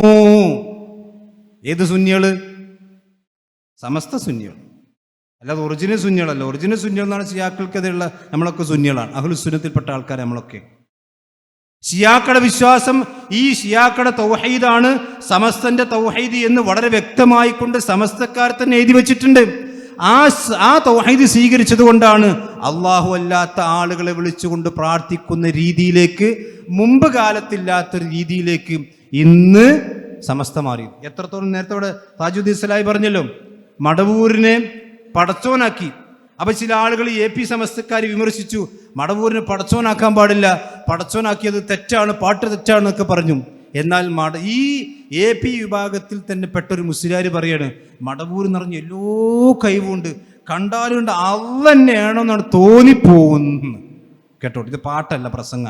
മഹാനായ പരിപ്പാട് മക്കാമ് സിഎം വലിയുള്ള വെളിവാക്കിയതാ. ഇതുപോലെ കുറെ മക്കാമ് ഉസ്താദ് വെളിവാക്കിയതാ. ഇവിടെ ആരാ കബറിൽ കിടക്കുന്ന ആളെ പേര് ബലൂചിസ്ഥാൻ എന്ന നാട്ടിൽ നിന്ന് വന്നവരാണ് ഈ കിടക്കുന്നത്. ഇവരെ പേര് അബ്ദുല്ലാഹിൽ ഖൈർ എന്നാണ്. ഇവരെ പേര് സൈനബ ഉമ്മ എന്നാണ്. ഈ സൈനബ ഉമ്മയും ഈ അബ്ദുല്ലാഹിൽ ഖൈറും തമ്മിലുള്ള ബന്ധം എന്താ? ഇത് ഭർത്താവാണ്, ഇത് ഭാര്യയാണ്. 500 കൊല്ലം മുമ്പാണ് ഇവർ ഇവിടെ വന്ന് വിവാഹത്തെടുക്കാൻ കൂടിയത്. ബഹുമാനപ്പെട്ട സിഎം വലി എന്ന് പറഞ്ഞതാ. അതിന്നും മൗലിദിലൊക്കെ നിങ്ങൾ വായിക്കാറില്ലേ? ഇങ്ങനൊക്കെ എല്ലാത്തിനും കാണാനും കേൾക്കാനും അറിയാനും മാത്രമല്ല, പടച്ചവൻ്റെത് തന്നെയാണ്, പടച്ചവൻ തന്നെയാണോ എന്ന് തോന്നിപ്പോന്ന അത്രയും വലിയ പവർ അള്ളാഹുലേക്ക് ഈ സാധനം അള്ളാഹ്. എന്താ പറഞ്ഞത്? ഇത് ഈ പാട്ട് പാടിയപ്പോൾ കാന്തപുരം AP അബൂക്കർ മുസ്ലിയാർ ടീം വിമർശിച്ചിട്ടുണ്ട്. കാരണം നിങ്ങളെ കൊണ്ട് അത് വിമർശിക്കാനുള്ള നിങ്ങളെ തൊള്ള തുറപ്പിച്ചത് മുജാഹിദ് പ്രസ്ഥാനാണ്, അല്ലെങ്കിൽ നിൽക്കാൻ അയക്കൂല നിങ്ങളെ. പക്ഷെ ഈ മുസ്ലിയാരോ, നിങ്ങളെ പാർട്ടിപ്പെട്ട ആൾ, ഇയാളെന്താ പറഞ്ഞത്? എല്ലാം കാണാനും കേൾക്കാനും പടച്ചോനും അല്ല പടച്ചോൻ തന്നെയെന്നാണ് തോന്നിപ്പോകുന്നത്.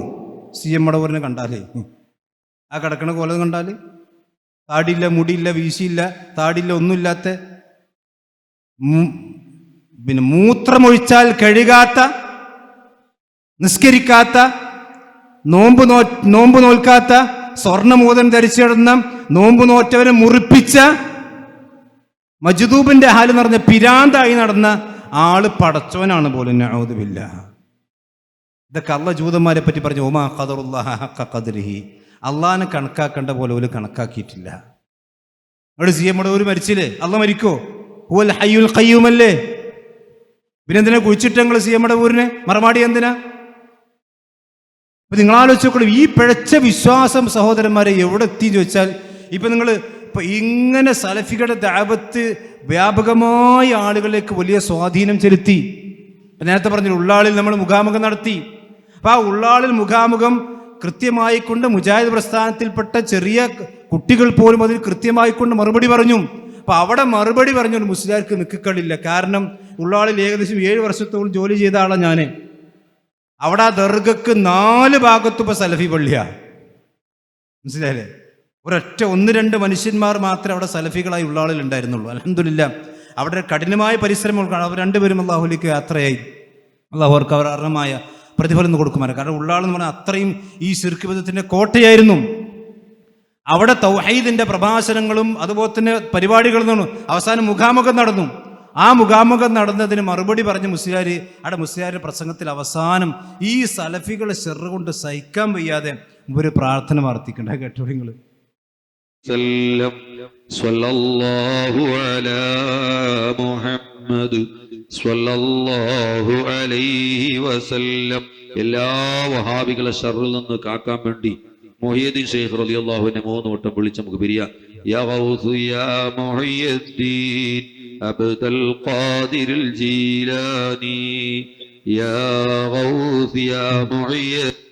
എന്താണ് ഖുർആനും സുന്നത്തും ഓതിയിട്ട് ഏതായാലും വഹാബികളെ തുരത്താൻ കഴിയില്ല. അപ്പൊ ഇനി ബഗ്ദാദിൽ നിന്ന് മൊയ്തീൻ ശൈഖിനെ വിളിച്ചു വരുത്തുക വഹാബികളെ തുരത്താൻ. അപ്പൊ നമ്മള് ഇയാൾ പ്രസംഗിക്കുന്നത് ഉള്ളാൾ ദർഗന്റെ ഒരു 100 മീറ്റർ അപ്പുറത്ത് നാട്ടോ. എന്നാ പിന്നെ ഉള്ളാൾ ദർഗ് തങ്ങളെ വിളിച്ചോളൂ, അടുത്തുള്ള ആൾ വിളിച്ചോളൂ. ഇനിയോ വിളിച്ചില്ല. ബഗ്ദാദ് കിടക്കണ മൊയ്തീൻ ശൈഖിനെ വിളിച്ചു വരുത്തി. നിങ്ങൾ ആലോചിച്ച് നോക്കണം, ഈ രൂപത്തിലുള്ള പുരോഹിതന്മാരാണ് സമൂഹത്തിലുള്ളത്. എന്നാ അപ്പോഴെങ്കിലും വഹാബികളെ തകർക്കാൻ പടച്ചോനോട് പറഞ്ഞോളൂ നിങ്ങൾക്ക്. എന്നാല് അപ്പോഴും അള്ളാ എന്ന വാക്ക് ഇവിടെ തൊള്ളയിൽ കൂടെ വരൂല. അത്രയും ഷിയായിസിയുടെ മനസ്സിലും തലച്ചോറിലും ഹൃദയത്തിലും ഈ പടച്ചോനല്ലല്ലോ അവർക്ക് വരും. നിങ്ങൾ ആലോചിക്കുക, ഏതെങ്കിലും സമസ്തന്റെ ഈ മൂല്യന്മാര് അള്ളാഹുവിന്റെ മഹത്വവും അള്ളാഹുവിന്റെ കഴിവുകളും അള്ളാഹുവിന്റെ അസ്മാകളും അള്ളാഹിന്റെ സിഫത്തുകളൊക്കെ പ്രസംഗിക്കണ ഒരു പ്രസംഗങ്ങൾ യൂട്യൂബിൽ ഖിയാമത്ത് തപ്പിയാൽ കിട്ടൂല. എന്നാ ഔലിയാക്കന്മാരെ കറാമത്തും ഔലിയാക്കന്മാരെ മുഅ്ജിസത്തും പിന്നെ അമ്പിയാക്കന്മാരെ മുഅ്ജിസത്ത് കറാമത്തിന്റെ കഥകൾ ഇങ്ങോട്ട് പറഞ്ഞ് നിറക്കല്ലാതെ അള്ളാഹിന്റെ ഒരു മഹത്വം പോലും പറയില്ല. അള്ളാഹിന്റെ മഹത്വം പറയാനുള്ള തൗഫീഖ് അവർ കിട്ടൂല. കാരണം ഷിയാക്കൾ അങ്ങനെയാണ് ഇവരെ പഠിപ്പിച്ചിട്ടുള്ളത്. ഈ രൂപത്തിലാണ് സഹോദരന്മാരെ ശിർക്ക്. ഇനി പ്രവാചകൻ സല്ലല്ലാഹു അലൈഹി വസല്ലം മരിക്കാൻ കിടക്കുന്ന സന്ദർഭത്തിൽ ആയിഷ ഉമ്മ റളിയല്ലാഹുവിന്റെ വീട്ടിൽ കിടക്കുകയാണ്. പ്രവാചകന് ഇടക്കിടക്ക് ബോധക്ഷയം ഉണ്ടാകുന്നുണ്ട്. സഹാബത്ത് വെള്ളം പാർന്നു കൊടുക്കും, റസൂലുള്ളാഹിക്ക് ബോധം തെളിയും. അപ്പോൾ നബി സല്ലല്ലാഹു അലൈഹി വസല്ലം പറഞ്ഞ വാചകമുണ്ട്, ലഅനല്ലാഹുൽ യഹൂദ വന്നസാറാ ഇത്തഖദൂ ഖുബൂറ അംബിയാഇഹിം മസാജിദ. അല്ലാഹു സുബ്ഹാനഹു വ തആല ജൂത ക്രിസ്ത്യാനികളെ ശപിക്കട്ടെ, ശപിച്ചിരിക്കുന്നു. എന്തുകൊണ്ടാണ് അവർക്ക് ശാപത്തിന് കാരണമായി തീർന്നത്? ഇത്തഖദൂ ഖുബൂറ അംബിയാഇഹിം മസാജിദ, അവർ അവരുടെ അമ്പിയാക്കന്മാരുടെ ഖബറുകളെ മസ്ജിദുകളാക്കി. ചിന്തിക്കണം, ഏത് ഖബർ? ഊരും പേരറിയില്ല, മശഹൂറും കുറവില്ല, ബഹുമാനം ഒറ്റക്കപ്പറ്റ പെറ്റ നാട് എന്ന് പറഞ്ഞിട്ട്, ബഹുമാനം പറ്റ നാടാണെന്ന് പറഞ്ഞിട്ട് മുനമ്പത്തൊരു ബീവി ഉണ്ടല്ലോ, കടലിൽ നിന്ന് ശവമടിഞ്ഞ് ചീഞ്ഞ് നാറി അളിഞ്ഞപ്പം അവിടെ കുഴിച്ചിട്ടതാ, അതാ മുനമ്പത്തെ ബീവി എന്ന് പറഞ്ഞത്. ഈ ഉള്ളാളത്തെ തിറക്കി അങ്ങനെ തന്നെ കേട്ടോ. ഉള്ളാളില് ആളുണ്ടോ, ഉള്ളാളെന്ന പേര്, പക്ഷെ ഉള്ള ആളിൽ ആളുണ്ടോ എന്നുള്ള എപ്പോഴും സംശയമാണ്. കാരണം 400 കൊല്ലം മുമ്പ് സയ്യിദ് എന്ന് പറയുന്ന ഒരാൾ മദീനത്തുനിന്ന് പിന്നെ എന്താ പറയുക മുണ്ട് വിരിച്ചിട്ട് കടലിൻ്റെ മുകളിൽ കൂടെ പറന്നു വന്ന് ഉള്ളാളത്തിറങ്ങി എന്നാണ് വിശ്വാസം. അല്ലാഹു ആലം. എന്നിട്ട് ആ പറന്നു വന്ന ആളെ ജാറാണ് ഇപ്പോൾ അവിടെ സയ്യിദ് മദനി എന്ന് പറഞ്ഞാൽ മദീനത്തെ ആള്, സയ്യിദ് എന്നാൽ പേര്. പിന്നെ മുഹമ്മദ് ഷെരീഫുൽ മദനി എന്നൊക്കെ പേര്. മുഹമ്മദ് ആർക്കൂടാലോ, എല്ലാവരുടെ പേരിന് മുന്നിൽ മുഹമ്മദ് ഇല്ലേ? ഇങ്ങനെ ഉള്ളതും ഇല്ലാത്തതുമായ ജാറങ്ങൾ, ഈ ജാറ സംസ്കാരം എവിടുന്ന് വന്നതാ? റസൂലുള്ളാഹി പറയാണ്, അത് ജൂതന്റെയും ക്രിസ്ത്യാനിയുടെയും സമ്പ്രദായമാണ്. പക്ഷെ ജൂതന്മാർക്കും ക്രിസ്ത്യാനിക്കും ഒരു ക്വാളിറ്റി ഉണ്ട് കേട്ടോ. എന്താ അറിയോ? ഓല് സ്വാലിഹീങ്ങളുടെയും അമ്പിയാക്കന്മാരുടെയും ഖബറെ ജാറാക്കുള്ളൂ. ഊരും പേരറിയാത്ത പൈതൽ ജാറം, അതുപോലെ തന്നെ വിരൽ ജാറം. ഇപ്പോൾ പിന്നെ തിരൂരങ്ങൾ പോയി നോക്കിയാൽ യാഹൂദങ്ങൾക്ക് 2 ജാറുണ്ട്, 2 ജാറും. അയാൾ ജീവിച്ചപ്പോൾ ഒരു മനുഷ്യന്, ഖബർ വെച്ചപ്പോൾ 2 കാരണം 2 വരുമാനം വേണ്ടേ. ഇങ്ങോട്ട് ഇടയ്ക്ക് പെരിച്ചായി പോണവരുടെ ഉള്ളിൽ കൂടെ അങ്ങോട്ട് കൊണ്ടുപോകുന്ന ആ വിശ്വാസം നിങ്ങൾ ആലോചിച്ച് നോക്കണം. ഇതൊക്കെ മുസ്ലിം സമുദായത്തിലേക്ക് കടന്നു വന്ന എവിടെ നമുക്കറിയോ? ഈ കേരളത്തിൻ്റെ മണ്ണിൽ ആദ്യമായി കൊണ്ടുണ്ടായ ഒരു ജാറത്തിൽപ്പെട്ടതാണ് കൊണ്ടോട്ടി ജാറം. ഈ കൊണ്ടോട്ടി അഹമ്മദ് ഷാ എന്ന് പറയുന്ന മുംബൈയിൽ നിന്ന് വന്ന ഒരു ഷിയ തങ്ങളൊന്നല്ല അയാൾ ഒറിജിനൽ ഷിയാണ്. ആ ഷിയാണ് ഇവിടെ ഈ കൊണ്ടോട്ടിയിൽ വന്നിട്ട് ത്വരീഖത്തിന്റെ പേരിൽ ഇവിടെ ഷിയായിസ് ഉണ്ടാക്കിയത്. ഇപ്പൊ സമസ്തക്കാർ ആദ്യ സമസ്തക്കാർ പറഞ്ഞിരുന്നത് കൊണ്ടോട്ടി തങ്ങളും പൊന്നാനി തങ്ങളും തമ്മിൽ തർക്കമുണ്ടായിരുന്നു. മുഹമ്മദ് ഷാ വലിയല്ല, മുരീദന്മാർ കഥാബുണ്ട് എന്ന് പൊന്നാനി കൈക്കാര് പാടി. അപ്പോ കൊണ്ടോട്ടി കൈക്കാര് പാടി എന്താ? മുഹമ്മദ് ഷാ വലിയുള്ള, മുരീദന്മാർ കഥാബില്ല. ഭയങ്കര തർക്കമായിരുന്നു അവിടെ. അന്ന് എല്ലാ സമസ്തക്കാരും ഒന്നിച്ചു പറഞ്ഞു കൊണ്ടോട്ടി തങ്ങൾ ഷിയാണ്. ഇപ്പൊ സമസ്തക്കാര് പറഞ്ഞ എന്താ അറിയോ? കാരണം ഈ സിയാംസനെ പോലുള്ള സമസ്തന്റെ, ഞാനത് പറയാം, ഈ ഷിയാക്കൾ ഈ സമസ്തന്റെ ഉള്ളിൽ കിടന്ന് തൊരപ്പം പണി എടുത്തിട്ട് അവസാനം ഇവിടെ ഷിയായിസമില്ല, ഒക്കെ സമസ്തനുണ്ടായിരുന്നത്. മാത്രമല്ല സമസ്ത തന്നെ പിന്നെ അതൊക്കെ ത്വരീഖത്താണ് എന്നൊക്കെ പറഞ്ഞത് ന്യായീകരിക്കുന്ന അവസ്ഥയിലേക്ക് എത്തി. അപ്പൊ ഈ ജാറ സംസ്കാരം യഥാർത്ഥത്തിൽ ഷിയാക്കൾ ഉണ്ടാക്കിയതാണ്. നിങ്ങൾ ശരിക്കും പഠിച്ചു വെച്ചോളി, ലോക ചരിത്രത്തിൽ, ഇസ്ലാമിക ചരിത്രത്തിൽ ഒന്നാമത്തെ ജാറം എന്ന് പറയുന്നത് ഹുസൈൻ റളിയല്ലാഹു അൻഹുവിന്റെ ജാറമാണ്. ആരുണ്ടാക്കിയത്? ഷിയാക്കൾ. റസൂലുള്ളാഹിന്റെ സഹാബത്തിന്റെ കാലത്ത് എത്ര സഹാബത്ത് മരിച്ചുപോയി? അബൂബക്കർ സിദ്ദീഖ് മരിച്ചില്ലേ? ജാറുണ്ടോ? ഉമർ റളിയല്ലാഹു അൻഹു മരിച്ചില്ലേ? ജാറുണ്ടോ? ഉസ്മാൻ ഇബ്നു അഫ്ഫാൻ റളിയല്ലാഹു അൻഹു ബഖീലിലെ മറുപടി ജാറുണ്ടോ? ആയിഷമ്മക്ക് സഹാബത്തിന് ജാറുണ്ടോ? എവിടെയും ജാറല്ല. പിന്നെ ആരുണ്ടാക്കിയത്? ഷിയാക്കൾ ഉണ്ടാക്കി. ഈ ഷിയാക്കൾ ഒറ്റടിക്ക് ഞാൻ ഷിയെന്ന് അറിഞ്ഞു കണ്ട് ഇതിൻ്റെ ഉള്ളിൽ കയറി കൂടിയതല്ല. നമ്മൾ ശരിക്കും മനസ്സിലാക്കണം, ഷിയാക്കൾ അബ്ദുല്ലാഹി ഇബ്നു സബ നടത്തിയ പണി ക്രിസ്ത്യാനിറ്റിയിൽ പൗലോസ് എന്ന് പറയുന്ന ഒരു മനുഷ്യൻ നടത്തിയ പണി പോലെ. കാരണം ക്രിസ്ത്യാനിറ്റി എന്ന് പറയുന്ന ഈസാ നബിന്റെ ശരീഅത്ത് എന്ന് പറഞ്ഞ തൗഹീദുള്ള ശരീഅത്തായിരുന്നു. ആ തൗഹീദുള്ള ശരീഅത്തിൽ നിന്ന് അവരെ തൃത്വത്തിലേക്ക് കൊണ്ടുപോയത് പൗലോസ് എന്ന് പറയുന്ന ജൂതൻ ക്രിസ്ത്യാനിയായിക്കൊണ്ട് അഭിനയിച്ച് ഈ ക്രിസ്ത്യാനിറ്റിക്കുള്ളിൽ ജൂതായിസം തിരികെ കയറ്റി. അങ്ങനെയാണ് ഈ ജൂതായിസം ക്രിസ്ത്യാനിക്കുള്ളിലേക്ക് കടന്നുകൂടിയത്. ഇതുപോലെ ഈ മുസ്ലിം സമുദായത്തിൽ ഒരു പൗലോസ് ഉണ്ട്. ഈ മുസ്ലിം സമുദായത്തിലെ പൗലോസാണ് അബ്ദുല്ലാഹി ഇബ്നു സബഇ എന്ന് പറയുന്ന ജൂതൻ. ആ ജൂതൻ വന്നിട്ട് ഇറാനിലും പേർഷ്യയിലും ഇറാഖിലും ഒക്കെ പണിയെടുത്തിട്ട് സൂഫിസം എന്ന് പറയുന്ന പുതിയൊരു സാധനം ഉണ്ടാക്കി. സൂഫിസം, അതായത് ഭക്തി പ്രസ്ഥാനം.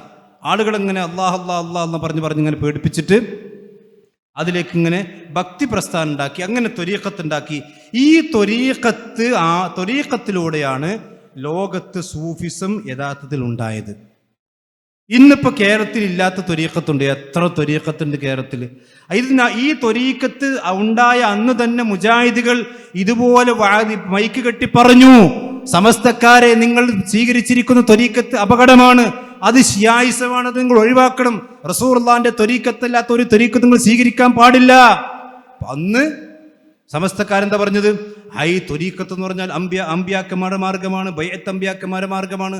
സൂഫി ത്വരീഖത്ത് എന്ന് പറഞ്ഞാൽ മശായിഖന്മാരുടെ മാർഗമാണ്. ഇപ്പൊ ഗത്യന്തരമില്ലാതെ ത്വരീഖത്ത് പലതരത്തിലാണ്.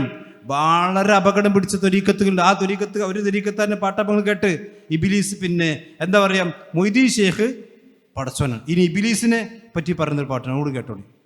വേണ്ടി വന്നാൽ ഇബ്ലീസും മടവൂരിൻ കൊടിയത് ചൂടും മോനെ, വേണമെങ്കിൽ അവനെ പഴയതുപോലെയാക്കും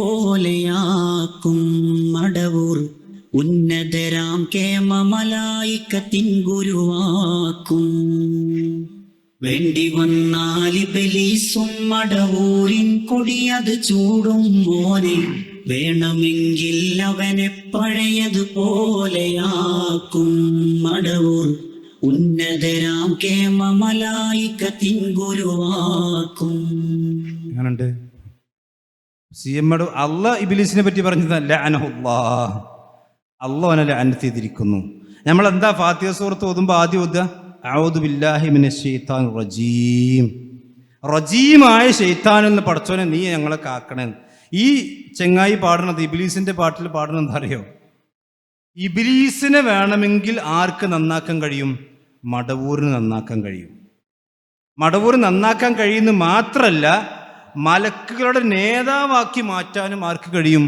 ഇബ്ലീസിന് കഴിയും. അല്ല, പിന്നെ CM മടവൂരിന് കഴിയുമെന്ന്. എങ്ങനെയുണ്ട്? ഇതൊക്കെ ത്വരീഖത്തിൽ ചേർന്നുള്ള പടം. ഈ പാട്ട് ഇയാളല്ല ആദ്യം പാടുന്നത്.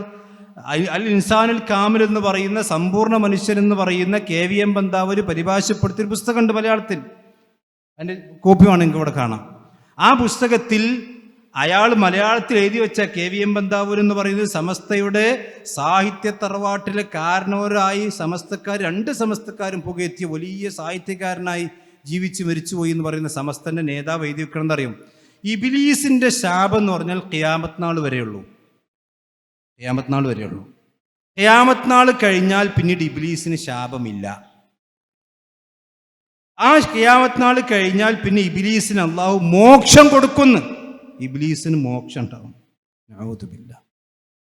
ആ പാട്ടായി ചെങ്ങായി പാടിയത്. ഇതൊക്കെ എവിടുന്ന് വന്നു ചോദിച്ചാൽ, ഈ ഖബറിലുള്ള ആളുകളെ ആരാധിച്ച് അവസാനം അവരെ പുകഴ്ത്തി ഈ പിഴച്ച ത്വരീഖത്തിലൂടെയാണ് ഇതൊക്കെ വന്നത്. അന്ന് തന്നെ സലഫികൾ പറഞ്ഞിരുന്നു ഈ ത്വരീഖത്ത് അപകടമാണ്. ഇപ്പം എന്തായി? കണ്ടറിയാത്തവൻ കൊണ്ടറിയുന്ന പണ്ട് കാരണന്മാർ പറയില്ലേ? ഇതുപോലെ അന്ന് മുജാഹിദീങ്ങൾ പ്രമാണത്തിന്റെ സഹിതം പറഞ്ഞ കാര്യങ്ങളൊക്കെ ഇപ്പൊ സമസ്തങ്ങനെ അറിഞ്ഞുകൊണ്ടിരിക്കാൻ ചില ഉദാഹരണങ്ങൾ വീണ്ടും പറയുന്നുണ്ട്. ഇപ്പൊ അവസാനം അലവി പ്രസംഗിക്കാണ്, മക്കളെ ത്വരീഖത്തിൽ പോയി പെടണ്ട, അപകടമാണ് കേട്ടോളി. സഹോദരങ്ങളെ, നമ്മളാരും പെട്ടുപോകരുത്. ഇതൊക്കെ വലിയ തട്ടിപ്പുകളാണ്. ഇന്ന് കാണുന്ന ഒരുവിധം ത്വരീഖത്ത് എന്ന പേരിലുള്ള ഈ വ്യാജ ആത്മീയ പ്രസ്ഥാനങ്ങൾ, ഇതൊക്കെ അഹ്ലു സുന്നത്തി വൽ ജമാഅത്തിന് ഘടകവിരുദ്ധമായ ആശയങ്ങളാണ് എന്ന് നമ്മൾ മനസ്സിലാക്കണം. ഇന്ന് കാണുന്ന ഒരുപാട് ത്വരീഖത്ത് എന്ന പേരിലുള്ള പ്രസ്ഥാനങ്ങളുണ്ടല്ലോ, എത്രയോ, ഞാൻ പേര് എണ്ണിയാൽ അതിനെ കുറെ സമയം കളയും, നമുക്കതിന് സമയമില്ല, അതുകൊണ്ട് ഞാൻ എണ്ണുന്നില്ല. അതിൻ്റെ ഒക്കെ മുരട് അസിൽ എടുത്ത് പരിശോധിച്ചാൽ അതൊക്കെ ചെന്നെത്തുന്നത് ഷിയായിസത്തിലാണ്. ഷിയ എന്ന് പറയുന്ന, നമ്മൾ ഷിയാ പ്രസ്ഥാനം എന്ന് പറയല്ലോ, ഈ ഷിയായിസത്തിലാണ് ഇതിൻ്റെയൊക്കെ അസിൽ ചെന്ന് എത്തിപ്പെടുന്നത് എന്നത് ചരിത്രമാണ്. അത് പഠിച്ചാൽ നമുക്ക് ബോധ്യപ്പെടും. കുറെ അധികം എത്തുന്നത് നമ്മളെ കൊണ്ടോട്ടിയിലുള്ള അവിടെ ഒരു ത്വരീഖത്തും പരിപാടിയൊക്കെ ഉണ്ടല്ലോ, അവിടെയിലേക്കാണ് ഇവിടെയുള്ള കുറേ ത്വരീഖത്തുകളെ മുരട് ചെന്ന് എത്തുന്നത്. അവിടെ അതാണെങ്കിലോ, അത് നമുക്കെല്ലാവർക്കും അറിയാം. അത് കേരളത്തിലെ ഉലമാക്കൾ അല്ലേ, അതുപോലെ പൊന്നാനി കൈക്കാർ, അവരെല്ലാവരും ശക്തമായി എതിർത്ത ഒരു ഈ വേരുകളുള്ള ഒരു വ്യാജ ആത്മീയ പ്രസ്ഥാനമാണ് എന്ന് അന്നത്തെ നമ്മുടെ ഉലമാക്കളൊക്കെ പറഞ്ഞതിൽ നിന്ന് തന്നെ അപ്പം എന്താ പറഞ്ഞത്? അപ്പം ഇവിടെയുള്ള ഒട്ടുമിക്ക ത്വരീക്കത്ത് ഒരു 2-3 മൂപ്പർ ഒഴിവാക്കിയാണ്. മൂപ്പർക്ക് പിന്നെ ത്വരീക്കത്തില്ല കഴിഞ്ഞാൽ മൂപ്പരെ പണി നടക്കൂലല്ലോ. അപ്പം ഇവിടെയുള്ള ഒട്ടുമിക്ക ഇവിടെയുള്ള മുഴുവൻ ത്വരീക്കത്തും നിങ്ങളെ തൊള്ള കൊണ്ട് ഇൻഷാ അല്ലാഹ് നിങ്ങൾ പറയും. ഇപ്പോൾ ഒട്ടുമിക്ക എത്തിയില്ലേ? പണ്ടെന്താ പറഞ്ഞിരുന്നത്?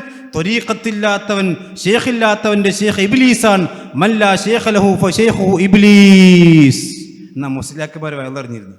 നിങ്ങൾക്ക് ഷേഖില്ലെങ്കിൽ എൻ്റെ ഷേഖ് ഇബ്ലീസാണ്, അതുകൊണ്ട് വഹാബികൾ ഉസ്താദുമാർ ഷേഖന്മാർ ഇബ്ലീസുകളാണ് എന്ന് ഇബ്ലീസിന് വേണ്ടി വയൽ പറഞ്ഞിരുന്ന മുസ്ലിയാക്കന്മാർ ഇപ്പോൾ പറയാണ് ഒട്ടുമിക്ക ത്വരീഖത്തുകളും അത് ഷിയാക്കളാണ് ഉണ്ടാക്കിയത്. ഇത് മുസ്ലിയാരെ ഞങ്ങൾ പണ്ടേ പറഞ്ഞതാണ്. ഇനി നിങ്ങൾ ആ ഒട്ടുമിക്കെന്ന് ഒഴിവാക്കിയ കുറച്ച് മിക്കുണ്ടല്ലോ, ആ മിച്ചം വെച്ചത് അതും കൂടി ഇൻഷാ അല്ലാഹ് നിങ്ങൾക്ക് ബോധ്യമാകും അതും ഷിയായിസാണ്. ഞങ്ങൾ അത് പറയുന്നു. എല്ലാ ത്വരീഖത്തുകളും, എല്ലാ സൂഫി ത്വരീഖത്തുകളും ഷിയായിസ. ഈ സൂഫി ത്വരീഖത്തുകളിലൂടെയാണ് ഇവിടെ ജാറമുണ്ടായത്, ഇവിടെ നബിദിനമുണ്ടായത്. നബിദിനം ആരാണ്ടാക്കിയത്? അത് സമസ്തക്കാരെന്ന് പറയുന്നുണ്ട്. മീലാദുൻ നബി പോലെയുള്ള പുണ്യാത്മാക്കളുടെ ജന്മദിനം ആഘോഷിക്കലും ചരമദിനം അനുസ്മരിക്കലും സുന്നി ഷിയ വിശ്വാസപ്രകാരം പുണ്യകർമ്മങ്ങളാണ്. അപ്പൊ സുന്നികൾക്കും നബിദിനുണ്ട്, ഷിയാക്കൾക്കും നബിദിനുണ്ട്. ഈ നബിദിനം ആരുണ്ടാക്കിയതാ? സഹാബത്ത് ഉണ്ടാക്കിയതാണോ? അബൂബക്കർ സിദ്ദീഖ് ഉണ്ടോ? ഉമർ ബിൻ ഖത്താബ് ഉണ്ടോ? ഹസൻ ബശീർ ഉണ്ടോ? 3 നൂറ്റാണ്ടിൽപ്പെട്ട ഒരു മനുഷ്യൻ, ഒരു പിഴച്ച കശിയിൽപ്പെട്ട മനുഷ്യൻ പോലും നബിദിനം ഉണ്ടാക്കിയില്ല. പിന്നെ ആരുണ്ടാക്കിയതാ? 4-ാം നൂറ്റാണ്ടിൽ ഉബൈദിയാക്കൾ എന്ന് പറയുന്ന റാഫിളിയാക്കൾ, മഹാനായ ഇമാം മാലിക്കിന്റെ മുവത്ത പോലും പഠിപ്പിച്ച പണ്ഡിതനെ കല്ല് എടുത്തെറിഞ്ഞും അദ്ദേഹത്തെ അടിച്ച് പിന്നെ അടിച്ച മനുഷ്യന്മാരാണ് ഈ ഉബൈദിയാക്കൾ എന്ന് പറയുന്ന ഷിയാക്കൾ. അത്രയും സുന്നികളോട് ദേഷ്യമുള്ള ആൾക്കാരാണ്. ആ ഉബൈദിയാക്കൾ ഉണ്ടാക്കിയതാണ് നബിദിനം. ഇങ്ങോട്ടിപ്പോൾ നമ്മുടെ മുസ്ലിയാക്കന്മാർ ഉബൈദിയാക്കൾ ഉണ്ടാക്കിയ ഷിയാക്കൾ ഉണ്ടാക്കിയ നബിദിനത്തിന് ഇവിടെ ആഴത്വം ഈ സൂതാണ്. നബിദിനം കഴിക്കാത്തവന് റസൂലുള്ളാഹിനോട് സ്നേഹമില്ലാത്തവന്. ഇത് എവിടുന്ന് കിട്ടിയതാണ്? ഇത് ഷിയാക്കളിൽ നിന്ന് കിട്ടിയതാണ്. മാത്രമല്ല ഇങ്ങനെ ഒരുപാട് കാര്യങ്ങൾ ഷിയായിസത്തിലേക്ക് കടന്നു വന്നിട്ട് ഇപ്പം നമ്മുടെ നാട്ടിലുണ്ടല്ലോ നഹ്സ്. നമ്മുടെ നാട്ടിൽ നഹ്സ് എന്ന് പറയുന്ന വിശ്വാസം എന്താ? ചൊവ്വാഴ്ച ബാർബർ ഷോപ്പ് ഉറക്കൂല. ഒരു തങ്ങളും ഒരു പരിപാടി, എല്ലാ തങ്ങന്മാരും പെരിയിലുണ്ടാകുന്ന ദിവസമാണ് ചൊവ്വാഴ്ച. കാരണം എന്താ? അന്ന് ടെക്സ്റ്റൈൽസ് ഉദ്ഘാടനം ഉണ്ടാവില്ല, ജ്വല്ലറി ഉദ്ഘാടനം ഉണ്ടാവില്ല, ഒന്നിൻ്റെ ഉദ്ഘാടനം ഉണ്ടാവില്ല. കാരണം എന്താ? ഉദ്ഘാടനം അന്ന് തുടങ്ങിയാൽ ഇപ്പം നിങ്ങൾ ആലോചിച്ച് നോക്കി, അന്ന് നമ്മളെ ഇപ്പോൾ ഈ മുഖ്യമന്ത്രിനെ പ്രഖ്യാപിക്കണവരെ 13-ൻ്റെ അന്ന് മാറ്റിയത് ഈ 13-ൻ്റെ ഷെറുകൊണ്ടാണെന്നാണ് ചില റിപ്പോർട്ടുകളൊക്കെ. ഇത്ര അന്ധവിശ്വാസം. അതൊക്കെ മറ്റുള്ളവർക്ക് വിശ്വസിക്കാം, അവരെന്തെങ്കിലും വിശ്വസിച്ചോട്ടെ. പക്ഷെ മുസ്ലിം സമുദായത്തിലേക്ക് ഈ നഹ്സ് വിശ്വാസം കടത്തിക്കൂട്ടിയത് ആരാ?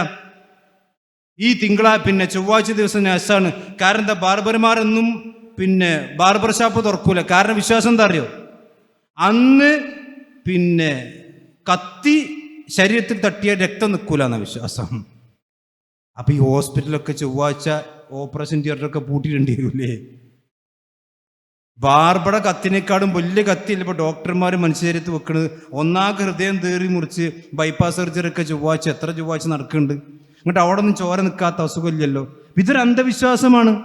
അതുപോലെ തന്നെ കന്നിമൂല, അടുക്കള ആ മൂലൊക്കെ ആകാൻ പാടില്ല, ബാത്റൂം ഇങ്ങോട്ടാകാൻ പാടില്ല, കിണർ അവിടെ ആകാൻ പാടില്ല. എത്ര സമുദായത്തിൽപ്പെട്ട എത്ര ആളുകളുടെ പൈസയും മുസ്ലിയാക്കന്മാർ പിടുങ്ങി. എന്നിട്ട് ഇപ്പം പറഞ്ഞെന്താ അറിയോ? അന്നേ മുജാഹിദീങ്ങൾ പറഞ്ഞു വേണ്ട, ഇത് തെറ്റാണ്, ഇത് ഷിയാക്കളിൽ നിന്ന് വന്നതാണ്, അങ്ങനത്തെ ഒരു നഹ്സുല്ല.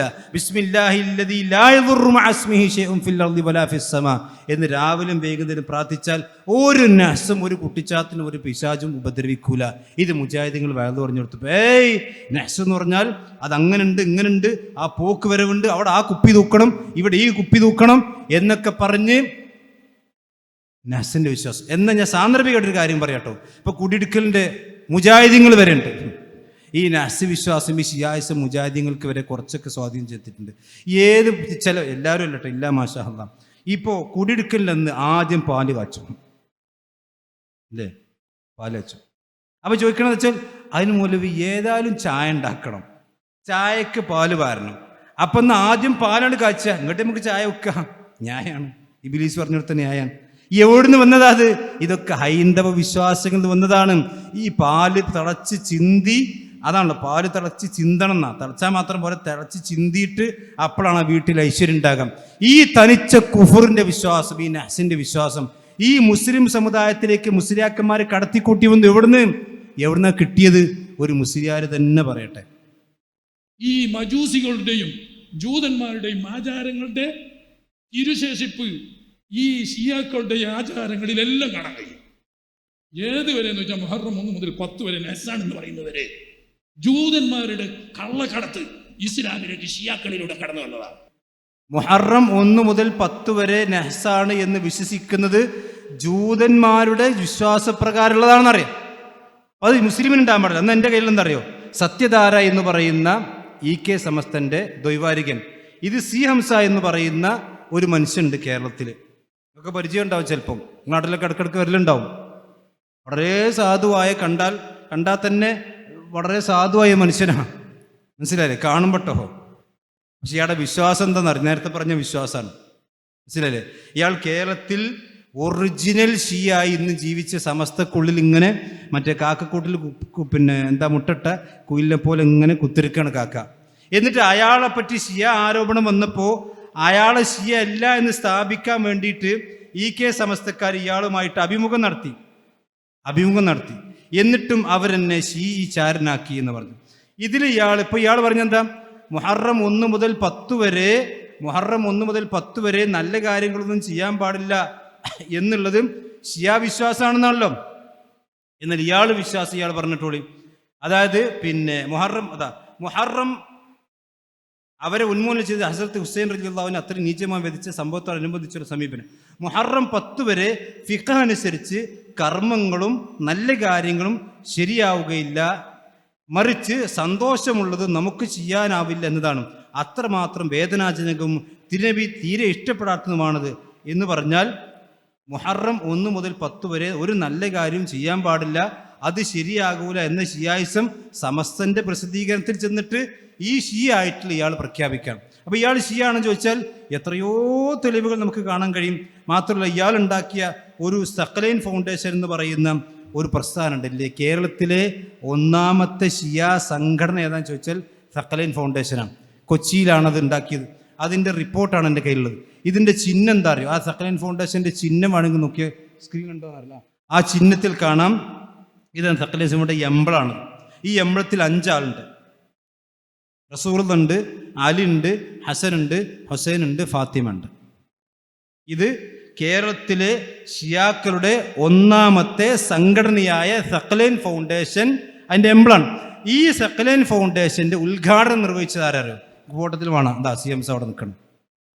ഏത് നമ്മുടെ നാട്ടിലൊക്കെ ഒന്ന് വയന്ന് വലിയ സൂഫി അഭിനയിച്ചെടുക്കുന്ന സമസ്തൻ്റെ ഉള്ളിലുള്ള ഈ ഷിയ ഹംസയാണ് യഥാർത്ഥത്തിൽ കേരളത്തിലെ ഒന്നാമത്തെ സംഘടന, ഈ ഷിയ സംഘടന ഉണ്ടാക്കിയത്.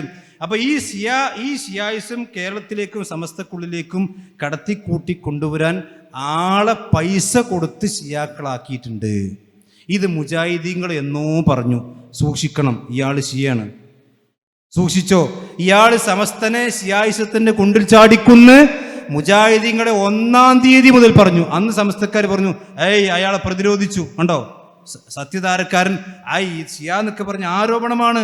അങ്ങനൊന്നും ഇയാളെ ഉദോർത്ത് സൂഫി അഹ്ലുസുന്നന്റെ ആളാണ്. ഇപ്പം എന്തായി, ഇപ്പൊ സമസ്തക്കാർ തന്നെ പറയാണ് ഇയാളെ സൂക്ഷിക്കണം, ഇയാളെ ഷിയ. കേട്ടോ, കേരളത്തിൽ നല്ലൊരു ഭാഗം പത്രപ്രവർത്തകന്മാരുൾപ്പെടെ ഈ ആശയത്തിൽ പെട്ടുപോയിട്ടുണ്ട്. നമ്മളെ ജലീൽ നേരിട്ട് അനുഭവം ഉള്ളതുകൊണ്ട് പറയാം, പത്രപ്രവർത്തകനായതുകൊണ്ട് പച്ചയിൽ ഉൾപ്പെടെയുള്ളവരെ ലഅനത്ത് ചെല്ലുന്ന ഒരു വിദ്യാഭ്യാസവും ഇല്ലാത്ത ഭൗതിക വിദ്യാഭ്യാസം മാത്രമുള്ളവരുടെ ഇടയിൽ. അപ്പൊ എന്താന്ന് വെച്ചാൽ നമ്മളെ പ്രസംഗിക്കാൻ നടക്കുന്ന ഒരു CMS ഉണ്ടല്ലോ, സൂഫിയായിട്ട് പ്രസംഗിക്കാൻ നടക്കണേ, ഓനൊക്കെ നല്ല 1-ാം നമ്പർ ഷിയക്കാരനാണ്. ആയിഷ റളിയല്ലാഹു തആല അൻഹയുടെ മേൽ വ്യഭിചാരാരോപണം വരെ നടത്തി മലയാളത്തിൽ. പക്ഷേ പാതിര അടച്ചിട്ട് ഒറ്റക്കൊള്ളൂ എന്ന് ഉറപ്പ് വരുത്തിക്കണ്ടേ പറയുള്ളൂ. പുറത്തു നിന്നാൽ നമ്മളൊക്കെ മനുഷ്യർക്ക് കുറെ ഔലിയാക്കന്മാരെ കഥയും ചരിത്രമാണ് പറയാം. എന്താ പറഞ്ഞ ഹംസ എന്ന് പറയുന്ന ആൾ ഒന്നാമത്തെ ഷിയ ഹംസയാണ്. ശരി, ഇയാൾ അന്നേ നമ്മൾ പറഞ്ഞു ഇയാൾ ഹംസ അല്ലേ, ഷിയ ഹംസയാണ്. ഇപ്പൊ സമസ്തക്കാർക്ക് ബോധ്യം ഇങ്ങനെയാണ് മുജാഹിദീങ്ങൾ എന്ന് പറയും, നാളെ നമുക്ക് മനസ്സിലാവും. അതുകൊണ്ട് ഇന്ന് മുജാഹിദിന്റെ പ്രസംഗം കേൾക്കാതിരുന്ന സമസ്തക്കാർക്ക് നഷ്ടമാണ്. കാരണം ഇന്ന് മുജാഹിദ് പ്രസംഗിക്കുന്നത് നാളെ സമസ്തക്കാർ പ്രസംഗിക്കാൻ നിൽക്കുകയാണ്. ഇതിപ്പോൾ 2-3 ഉദാഹരണങ്ങൾ പറഞ്ഞു. ഇനി ഇത് മാത്രമല്ല, ഇഷ്ടംപോലെ സംഗതികൾ മാറ്റി പറഞ്ഞതുണ്ട്. തൗഹീദിന്റെ വിഷയത്തിൽ തന്നെ മാറ്റി പറഞ്ഞിട്ടുണ്ട്. ആദ്യ സമസ്തക്കാർ പറഞ്ഞെന്താണെന്നോ, ലാ ഇലാഹ ഇല്ലല്ലാഹ് എന്ന് പറഞ്ഞാൽ പിന്നെ ശിർക്ക് പേടിക്കണ്ടെന്നാ. അതായത് സമസ്തക്കാർക്ക് ശിർക്ക് സംഭവിക്കില്ല എന്ന് പറയാൻ വേണ്ടി ലാ ഇലാഹ ഇല്ലല്ലാഹ് പറഞ്ഞാൽ ശിർക്ക് പേടിക്കണ്ട എന്ന് ആദ്യം മുസ്ലിയാക്കന്മാർ പ്രസംഗിച്ചു. അതുകൊണ്ട് പൊന്നു സമസ്തക്കാർ, പൊന്നു മുഅ്മിനീങ്ങൾ, ശിർക്ക് പേടിക്കണ്ട, നിങ്ങൾ അള്ളാഹു അല്ലാത്ത ഇലാഹില്ല എന്ന് വിശ്വസിച്ച് നിങ്ങൾ എന്ത് കോപ്രായത്തും കാണിച്ചാലും അതൊന്നും ശിർക്കാവില്ല എന്ന് പറഞ്ഞു.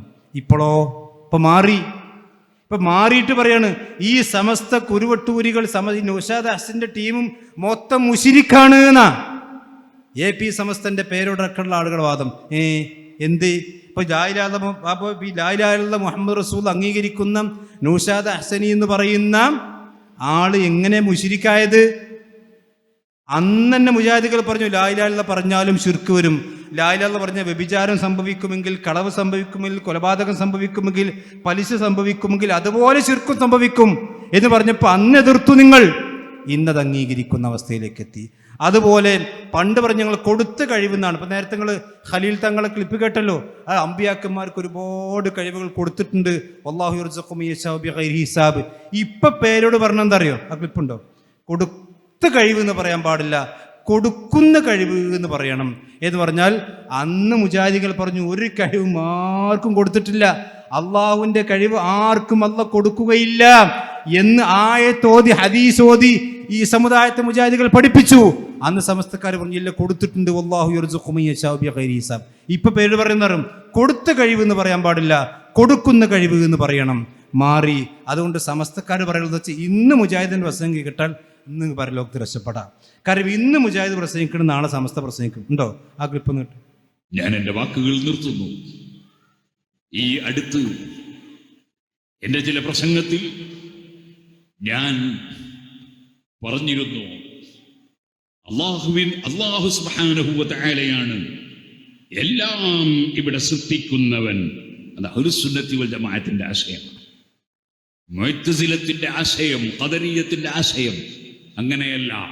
പിന്നെ പടച്ചവൻ കുറച്ച് കഴിവ് കൊടുത്തു വെച്ചിട്ടുണ്ട്, ആ കൊടുത്ത കഴിവ് കൊണ്ട് പ്രവർത്തിക്കുകയാണ് സൃഷ്ടികൾ എന്നാണ് ബിദ്അത്തുകാരുടെ ആശയം. എന്നാൽ ആ ബിദ്അത്തുകാരുടെ ആശയം കോപ്പിയടിച്ച കള്ളത്തരീഖത്തുകാർ അവർ ഇപ്പോഴും പലപ്പോഴും ചോദിക്കും, അല്ലാഹ് കൊടുത്ത കഴിവ് കൊണ്ട് സഹായിക്കൂലേ? എന്ത് കൊടുത്ത കഴിവ്? അങ്ങനെ ഒരു കഴിവില്ല. അള്ളാഹു കൊടുക്കുന്ന കഴിവ് എന്ന് പറഞ്ഞ് പഠിക്കണം. അങ്ങനെയായി. പണ്ട് പറഞ്ഞിരുന്ന കൊടുത്ത കഴിവെന്നാണ് ഞങ്ങൾ ചോദിച്ചത്. ഇപ്പൊ നേരത്തെ താജുദ്ദീൻ സലാഹിട്ട പിന്നെ തങ്ങളുടെ ക്ലിപ്പിൽ എന്തല്ലേ അള്ളാഹു കൊടുത്തിട്ടുണ്ട്. പൊന്മളെന്ന് പറയുക വല്ലാഹു യർസുഖു മൻ യശാഉ ബിഗൈരി ഹിസാബ്. കൊടുത്ത കഴിവ് എന്ന് പറയാൻ പാടില്ല. ഇപ്പൊ ഇനി കൊടുക്കുന്ന കഴിവ് അള്ളാഹ് കൊടുക്കുമല്ലെന്ന് അള്ളാഹ് തീരുമാനിക്കണം. ഇപ്പൊ കൊടുത്തിട്ടില്ല ഓൾറെഡി. അപ്പൊ അതുകൊണ്ട് എന്ത് ചെയ്യുക? ഇപ്പം ഇസ്തിഗാസ പൊളിഞ്ഞു പാളീസായി എന്നാ പറഞ്ഞതിന്റെ അർത്ഥം. കാരണം എന്താ?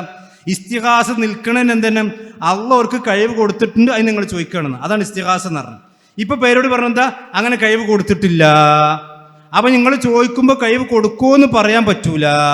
അതുകൊണ്ട് ഇനി എന്താണ്ട അള്ളാഹിനോട് വല്ലാത്തൊരു പ്രാർത്ഥിക്കണ്ട. നേർക്ക് നേരെ പറഞ്ഞാൽ അള്ളാഹിനോട് ചോദിച്ചോളീന്ന് നേർക്ക് നേരല്ലാതെ വളഞ്ഞ വഴിയിലൂടെ പേരോട് പറയാൻ തുടങ്ങി. അൽഹംദുലില്ലാഹ് ഇതന്നെ മുജാഹിദികൾ പറഞ്ഞ്. അതാണ് നമ്മൾ ആദ്യം പറഞ്ഞത്. ഇന്ന് മുജാഹിദികൾ പ്രസംഗിക്കണം, നാളെ സമസ്ത പ്രസംഗിക്കും. അതുകൊണ്ട് ഇന്ന് മുജാഹിദിന്റെ പ്രസംഗം കേൾക്കണ്ട, അത് വഹാബികളുടെ പ്രസംഗമാണ്, തെറ്റിദ്ധരിച്ചു പോകും എന്ന് പറഞ്ഞ ആളുകൾ, സമസ്തക്കാരെ സാധാരണക്കാരെ ചിന്തിച്ചോളി. നാളെ ഈ മുജാഹിദ് പറയുന്നത് നിങ്ങളുടെ മുസ്ലിയാക്കന്മാരുടെ തൊള്ളയെന്ന് കേൾക്കാനുള്ള തൗഫീക്ക് ചിലപ്പം കിട്ടിക്കോളുന്നില്ല. അപ്പോൾ നിങ്ങൾ ഖബറിലെത്തിയിട്ടുണ്ടാവും, പിന്നെ ഖേദിക്കാൻ അവസരം. അതുകൊണ്ട് ഇന്ന് കേട്ടോളി, ഇന്ന് മാറിക്കോളി. ഇത് മാത്രമാണോ? തൗഹീദിന്റെ വിഷയത്തിൽ മാത്രമല്ല, സ്ത്രീധനം. ഈ പണ്ട് പേരോട് മുസ്ലിയാർ ഫൈൻ തിബിനെടുക്കുന്ന സ്ത്രീധനത്തിന് ആയത്തോതി മുസ്ലിയാരത്. ഇപ്പൊ സ്ത്രീധനം വാങ്ങാനെങ്ങാനും ഒരു മുസ്ലിയാർ പ്രസംഗിച്ചാൽ ആ മുസ്ലിയാരെ തൊപ്പി ഒരു ആൾക്കാർ വലിച്ചെറിയും. അവിടേക്ക് എത്തി മുജാഹിദീങ്ങളുടെ പ്രസംഗം. അന്ന് സ്ത്രീധനം വാങ്ങാൻ എൻ്റെ അടുത്തുണ്ട് പുസ്തകം, ഒരു മുസ്ലിയാർ, ഇത് അറബി പുസ്തകം എടുത്തിട്ടുണ്ട്. സ്ത്രീധനം വാങ്ങൽ നിർബന്ധമാണ്, സ്ത്രീധനം വാങ്ങണമെന്നും സ്ഥാപിക്കാൻ വേണ്ടി കേരളത്തിൽ അറബിയിൽ പുസ്തകം എഴുതിയിട്ടുണ്ട് മുസ്ലിയാക്കന്മാര്. ഇന്ന് ആ മുസ്ലിയാക്കന്മാർ ധൈര്യം ഉണ്ടെങ്കിൽ പറയട്ടെ, സ്ത്രീധനം വാങ്ങാൻ, കല്യാണം കഴിക്കുമ്പോൾ സ്ത്രീധനം വാങ്ങാന്നൊരു പറയട്ടെ. പുറം പൊളിയും. എന്തുകൊണ്ട്? മുജാഹിദീങ്ങളുടെ ദഅവത്താണ് ചെന്നു. ഇപ്പോ ഇതുപോലെ തന്നെ പണ്ട് സ്ത്രീകൾക്ക് പള്ളിയിൽ പോകൽ ഹറാം എന്നാണ് കാന്തപുരം മുസ്ലിയാർ പുസ്തകം എഴുതിയത്. ഇപ്പോൾ യാത്രക്കാരികളായ സ്ത്രീകൾ എന്നാണ് ആദ്യം എഴുതി. ഇപ്പൊ യാത്രക്കാരികൾ പോയി. ഇപ്പോൾ ഏത് പള്ളി എടുത്തു നോക്കണ്ടേ? സ്ത്രീകളുടെ നമസ്കാര സ്ഥലം. ഇപ്പൊ സമസ്തയിൽ നടക്കുന്ന തർക്കം എന്താ അറിയോ? യാത്രക്കാരികൾ എന്ന് എഴുതണോ അതല്ല യാത്രക്കാരികൾ എന്ന് എഴുതണ്ടേന്നാ? സ്ത്രീകളുടെ നിസ്കാര സ്ഥലം എന്ന് മാത്രം എഴുതിയാൽ മതിയോ അതല്ല യാത്രക്കാരികൾ എന്ന് കൂട്ടി എഴുതണോ എന്നാണ്. ഇപ്പൊ പള്ളി ഈ യാത്രക്കാരികൾക്ക് നിസ്കരിക്കാനുള്ള സ്ഥലം എവിടെ? അത് പള്ളിൻ്റെ അടുത്ത് തന്നെ. അത് പള്ളിയാണോ? പള്ളിയല്ല. അതിന് അറബി എന്താ? മുസല്ലൻ നിസ. മുജാഹിദീങ്ങളെ പള്ളി സ്ത്രീകൾ നിസ്കരിക്കുന്ന സ്ഥലത്തിന്റെ പേരെന്താ? മുസല്ലൻ നിസ. നിങ്ങൾ ഗൾഫിലൊക്കെ പോയി നോക്കി, സ്ത്രീകൾ പള്ളി പോണ സ്ഥലത്തിലുള്ള ഇതിയൊക്കെ മുസല്ലൻ നിസ. അവിടേക്ക് എത്തിങ്ങള്. അപ്പൊ അന്ന് ഈ മുസ്ലിയാക്കന്മാരുടെ വയല് കേട്ടിട്ട് പള്ളിയിലേക്കൊന്നും പോകാതെ നിസ്കരിക്കുന്ന, നിസ്കാരം ഖളാക്കിയ പെണ്ണുങ്ങളുണ്ട്. യാത്രക്ക് പോയി പള്ളിയിൽ കയറൽ ഹറാമാണ് എന്ന് ചിന്തിച്ച് എത്രയോ നമസ്കാരങ്ങൾ ഖളാ വീട്ടി എന്ന് പറയുന്ന നിസ്കാരം ബാത്തിലാക്കിയ പെണ്ണുങ്ങളോട് മുസ്ലിയാക്കന്മാരെ നിങ്ങൾ പരലോകത്താ ആ പെണ്ണുങ്ങൾക്ക് വേണ്ടി വാദിക്കാണ്ടാകോ? അതുകൊണ്ട് പെണ്ണുങ്ങൾ നല്ലോണം ശ്രദ്ധിച്ചോളി. ഈ മുസ്ലിയാക്കന്മാർ ഇന്ന് പറഞ്ഞ നാളെ തിരുത്തി പറയും. തൗഹീദ് വരെ തിരുത്തിയില്ലേ? പണ്ട് പെണ്ണുങ്ങൾക്ക് കയ്യെഴുത്ത് പഠിക്കൽ ഹറാമായിരുന്നു. ഈ അടുത്ത മണ്ണാർക്കാട് അടുത്ത് വെച്ചുകൊണ്ട് കുപ്രസിദ്ധമായ ഫത്വ ഇറക്കിയില്ലേ? സ്ത്രീകൾക്ക് ഈ കാലത്ത് കയ്യെഴുത്ത് പഠിക്കൽ ഹറാം. ഹറാം എന്ന് പറഞ്ഞാൽ എന്താ? കുറ്റം കിട്ടുന്നു. അതിനുശേഷം മണ്ണാർക്കാട് ഫെമേയർക്കിയതിനു ശേഷം സമസ്തന്റെ അടുക്കൽ ജിബിരിൽ വന്നു. ഇപ്പോ ഹറാമെന്ന് പറയാൻ ഏതെങ്കിലും മുസ്ലിയാക്കന്മാർക്ക് ധൈര്യമുണ്ടോ? മാത്രമല്ല, പണ്ട് കോഴിക്കോടങ്ങാടിയിൽ സുലേഖ എന്ന് പറയുന്ന ഒരു മുസ്ലിം പെണ്ണ് രവി എന്ന് പറയുന്ന ഒരു അമുസ്ലിമായ മനുഷ്യന് കത്തെഴുതി പ്രേമലേഖനം. അവസാനം പ്രേമിച്ച് ആ രവി എന്ന് പറയുന്ന മനുഷ്യൻ സുലേഖയെ കൊന്നു. കൊലപാതകമായി. പ്രേമം കൊലപാതകത്തിലെത്തി. അപ്പോൾ അൽ മുഅല്ലിം എന്ന് പറയുന്ന സമസ്തന്റെ മദ്രസയുടെ അധ്യാപകന്മാർക്കുള്ള പ്രസിദ്ധീകരണത്തിൽ ഒരു മുസ്ലിയാർ പാട്ടെഴുതി. എന്താ പാട്ടെന്നറിയോ? സുലൈഖത്തുനാ ഖത്തത്ത് ഖുതൂതൻ ഇലാ രവി ഫഹൽ ദാക ഇല്ലാ മിൻ ശിറാറിൽ കിതാബതി. നമ്മുടെ സുലൈഖത്താത്ത രവി എന്ന് പറയുന്ന മനുഷ്യന് കത്തെഴുതിയില്ലേ? ആ കത്തെഴുതി എന്തുകൊണ്ടാണ്? ഫഹൽ ദാക ഇല്ലാ മിൻ ശിറാറിൽ കിതാബതി. പെണ്ണുങ്ങൾ കയ്യെഴുത്ത് പഠിച്ചുകൊണ്ടല്ലേ പ്രേമലേഖനം എഴുതിയത്? അല്ലെങ്കിൽ പ്രേമലേഖനം എഴുതില്ലല്ലോ. അതുകൊണ്ട് പെണ്ണുങ്ങൾ പള്ളി പോകണം, പെണ്ണുങ്ങൾ കയ്യെഴുത്ത് പഠിക്കണ്ടെന്ന് പാട്ട് പാടിയ മുസ്ലിയാക്കന്മാരിന്നിപ്പോ എവിടെത്തി? അത് തൊള്ളോണ്ട് പറയാൻ ധൈര്യമുണ്ടോ?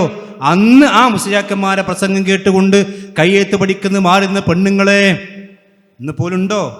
ഇല്ല. ഇതുപോലെ ഇന്നത്തെ പെണ്ണുങ്ങൾക്കും ആ ഗതി വരരുത്. ഇന്ന് മുജാഹിദുകൾ പറഞ്ഞ വേദങ്ങൾ കേട്ടോളി, നാളെ ഇതേ വേദം നിങ്ങൾക്ക് സമസ്തന്റെ വേദിയിൽ കേൾക്കാം.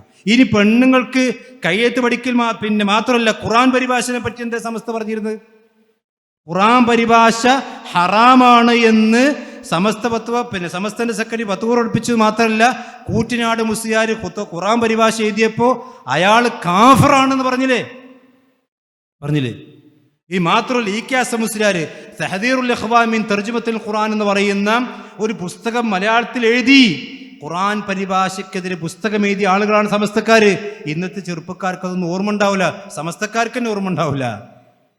എന്നിട്ട് ഖുർആൻ പരിഭാഷ, അത് ആ പുസ്തകത്തിലുള്ള വരി എന്താ അറിയോ? ഫാത്തിഹയുടെ അർത്ഥം പോലും പഠിക്കൽ പ്രത്യേകം സുന്നത്തില്ല എന്ന് മാത്രമല്ല, ഏതെങ്കിലും ഒരായത്തിന്റെ, ശരിക്കും ശ്രദ്ധിച്ചോളി, ഒരായത്തിന്റെ അർത്ഥം പോലും പഠിക്കൽ പ്രത്യേകം സുന്നത്തില്ല. മനസ്സിലായോ? അപ്പൊ നമ്മൾ പള്ളി കയറിയാലേ 2 റക്അത്ത് സുന്നത്ത് നിസ്കരിക്കും അല്ലേ? തഹിയ്യത്ത് നിസ്കരിക്കൂലേ? ആ തഹിയ്യത്ത് നിസ്കരിച്ചാൽ കിട്ടുന്ന കൂലി ഉണ്ടല്ലോ, ആ കൂലി പോലും ബിസ്മില്ലാഹിർ റഹ്മാനിർ റഹീം എന്ന ആയത്തിന്റെ അർത്ഥം പഠിച്ചാൽ കിട്ടൂലാന്ന്. ഇത് മുസ്ലിയാക്കന്മാർ കേരളത്തിൽ എഴുതി വെച്ചതാ, നമുക്കറിയോ? അഥവാ പള്ളിയിൽ കയറി 2 റക്അത്ത് സുന്നത്ത് നിസ്കരിച്ച് തഹിയ്യത്ത് നിസ്കരിച്ചതിന്റെ കൂലി പോലും നിങ്ങൾക്ക് കിട്ടൂല എന്ന് ബിസ്മില്ലാഹിർ റഹ്മാൻ എന്ന ആയത്തിന്റെ അർത്ഥം പഠിച്ചാൽ. അത് മാറിയില്ലേ? ഇപ്പൊ ഖുർആൻ പരിഭാഷയുള്ള തല്ലും പിടിയാണ്. ഇനിയോ, പണ്ടൊക്കെ സമസ്തന്റെ പള്ളിയിൽ എപ്പോഴും പെരുന്നാൾ നിസ്കാരം 9 മണി 9:30 മണി 10 മണിക്കൊക്കെ. ഇപ്പോഴോ മുജാഹിദീങ്ങളുടെ പള്ളിയിൽ നേരത്തെ പെരുന്നാൾ നിസ്കാരമായപ്പോൾ കുറച്ചൊക്കെ ഈമാൻ പഠിച്ചവനെ പെടുള്ളവരൊക്കെ മുജാഹിദിന്റെ പള്ളിയിൽ കയറി. അപ്പോൾ തുടങ്ങി സമസ്തക്കാർ മാറി. ഇപ്പൊ എന്തെങ്കിലും പുതിയ ആയത്ത് കിട്ടിയോ? ഖുത്ബ പരിഭാഷ നിങ്ങൾ ആദ്യം അനുവദിച്ചിരുന്നു. ഫറോക്കിലുള്ള നിങ്ങളുടെ കുപ്രസിദ്ധമായ പ്രമേയത്തിലൂടെയാണ് നിങ്ങളത് ഹറാമാക്കിയത്.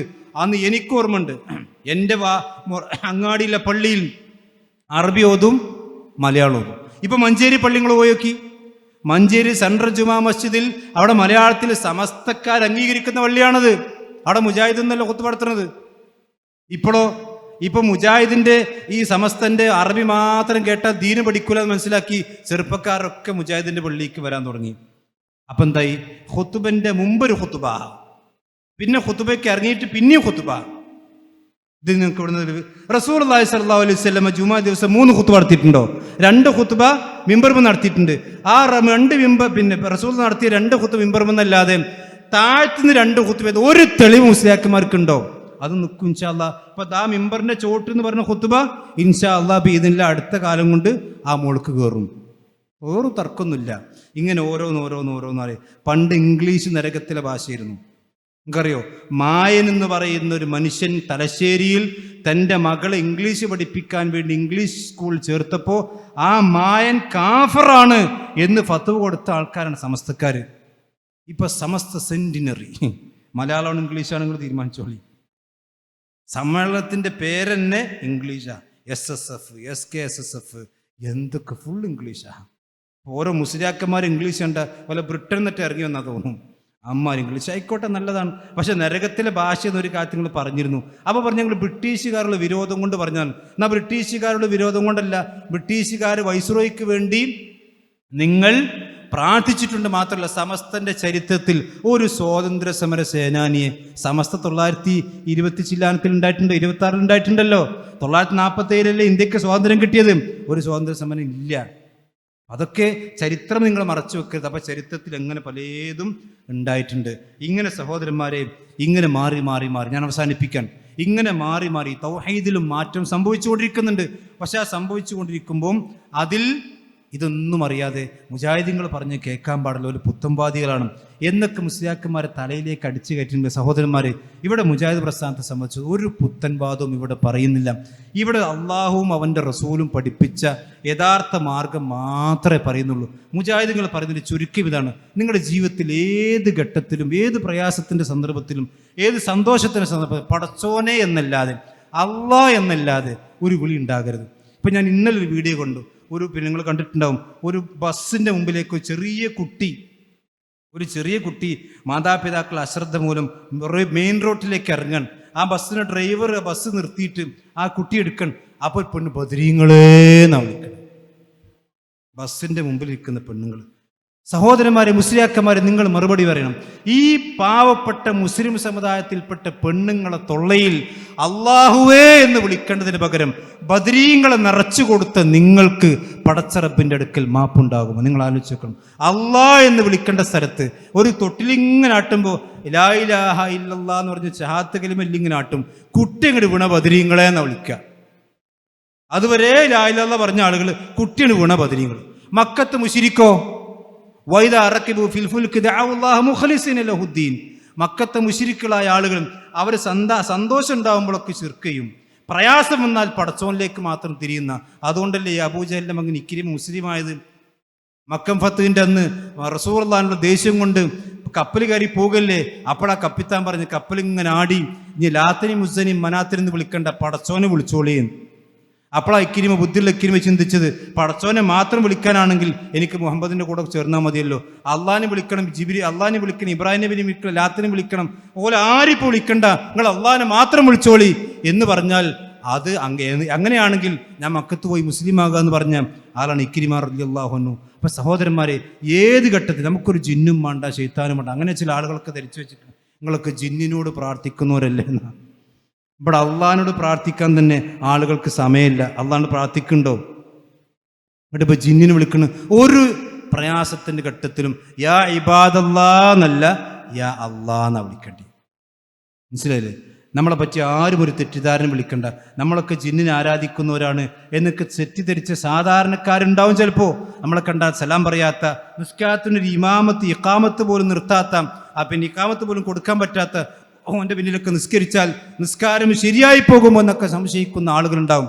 അവിടെയും ചില സമസ്തന്റെ പുരോഹിതന്മാർ പ്രതിയായതുപോലെ ചില പണ്ഡിതന്മാർ അവിടെയും പ്രതിയാണ്. തൗഹീദുള്ള ആളുകളെക്കുറിച്ച് ഇല്ലാത്ത ശിർക്ക് നടത്തി, തൗഹീദുള്ള മുസ്ലിമീങ്ങളെക്കുറിച്ച്, മുവഹിദീങ്ങളെക്കുറിച്ച് അവരൊക്കെ മുശ്രിക്കുകളാണ്, ജിന്നിനെ ആരാധിക്കുന്നവരാണ് എന്നൊക്കെ പറയുന്നുണ്ടെങ്കിൽ അതും ഈ നേതാക്കന്മാരും പടച്ചവൻ്റെ മുമ്പിൽ കൈകെട്ടി മറുപടി പറയേണ്ടി വരും. അതുകൊണ്ട് ഞാൻ അവസാനിപ്പിക്കാം സഹോദരന്മാരെ, ജീവിതത്തിൻ്റെ ഏത് പ്രയാസത്തിലും നമുക്ക് തൗഹീദ് മാത്രം മതി. ബിദ്അത്തുകൾ വേണ്ട, നബിദിനം വേണ്ട, അതുപോലെ തന്നെ റാത്തീബ് വേണ്ട, അതുപോലെ തന്നെ കുത്തുബിയത്ത് വേണ്ട, അതുപോലെ തന്നെ ആണ്ട് വേണ്ട, ഉറൂസ് വേണ്ട, മരിച്ചോടത്ത് ഓത്ത് വേണ്ട, 3ഉം 4ഉം ആണ്ടും ഇതൊന്നും നമുക്കില്ല, ഇതൊന്നും റസൂലുള്ളാഹിന്റെ ദീനിലുള്ളതല്ല. ചില ആളുകൾ ചരട് കെട്ടും, കുട്ടിക്ക് അസുഖം വന്നാൽ ഏലസ് വാങ്ങിക്കിട്ടും. റസൂൽ പറഞ്ഞു മൻ തഅല്ലഖ തമീമത്തൻ ഫഖദ് അശ്റക, അത് ശിർക്കാണ്. ഹുദൈഫ റളിയല്ലാഹു അൻഹു ഒരു രോഗിയെ സന്ദർശിക്കാൻ ചെന്നപ്പോൾ ആ രോഗിൻ്റെ കഴുത്തിൻ്റെ കയ്യിൻ്റെ തണ്ടയിൽ ഒരു ചരട് കണ്ടു. എന്താന്ന് ചോദിച്ചു. ഇത് ഞാൻ മന്ത്രിച്ചൂതി കിട്ടിയതാണ്. ഓഹോ, നീ 1-ാം നമ്പർ സുന്നിയാണല്ലോ, നല്ല അഹ്ലുസുന്നിയാണല്ലോ എന്ന് പറഞ്ഞത്. അത് മുറിച്ച് ഒഴിവാക്കിയിട്ട് പറഞ്ഞു, ഈ നൂലെങ്ങാനും നിന്റെ ശരീരത്തിലുണ്ടെങ്കിൽ നീ മരിച്ചാൽ നിനക്ക് വേണ്ടി മയ്യത്ത് സ്കരിക്കൂല എന്നാണ് റസൂലുള്ളാഹിന്റെ മദ്രസയിൽ പഠിച്ച ഹുദൈഫത്ത് ബിൻ യമാനി പറഞ്ഞത്. അതുകൊണ്ട് ഈ ശിർക്കും ബിദ്അത്ത് ഖുറാഫത്തൊന്നും വേണ്ട.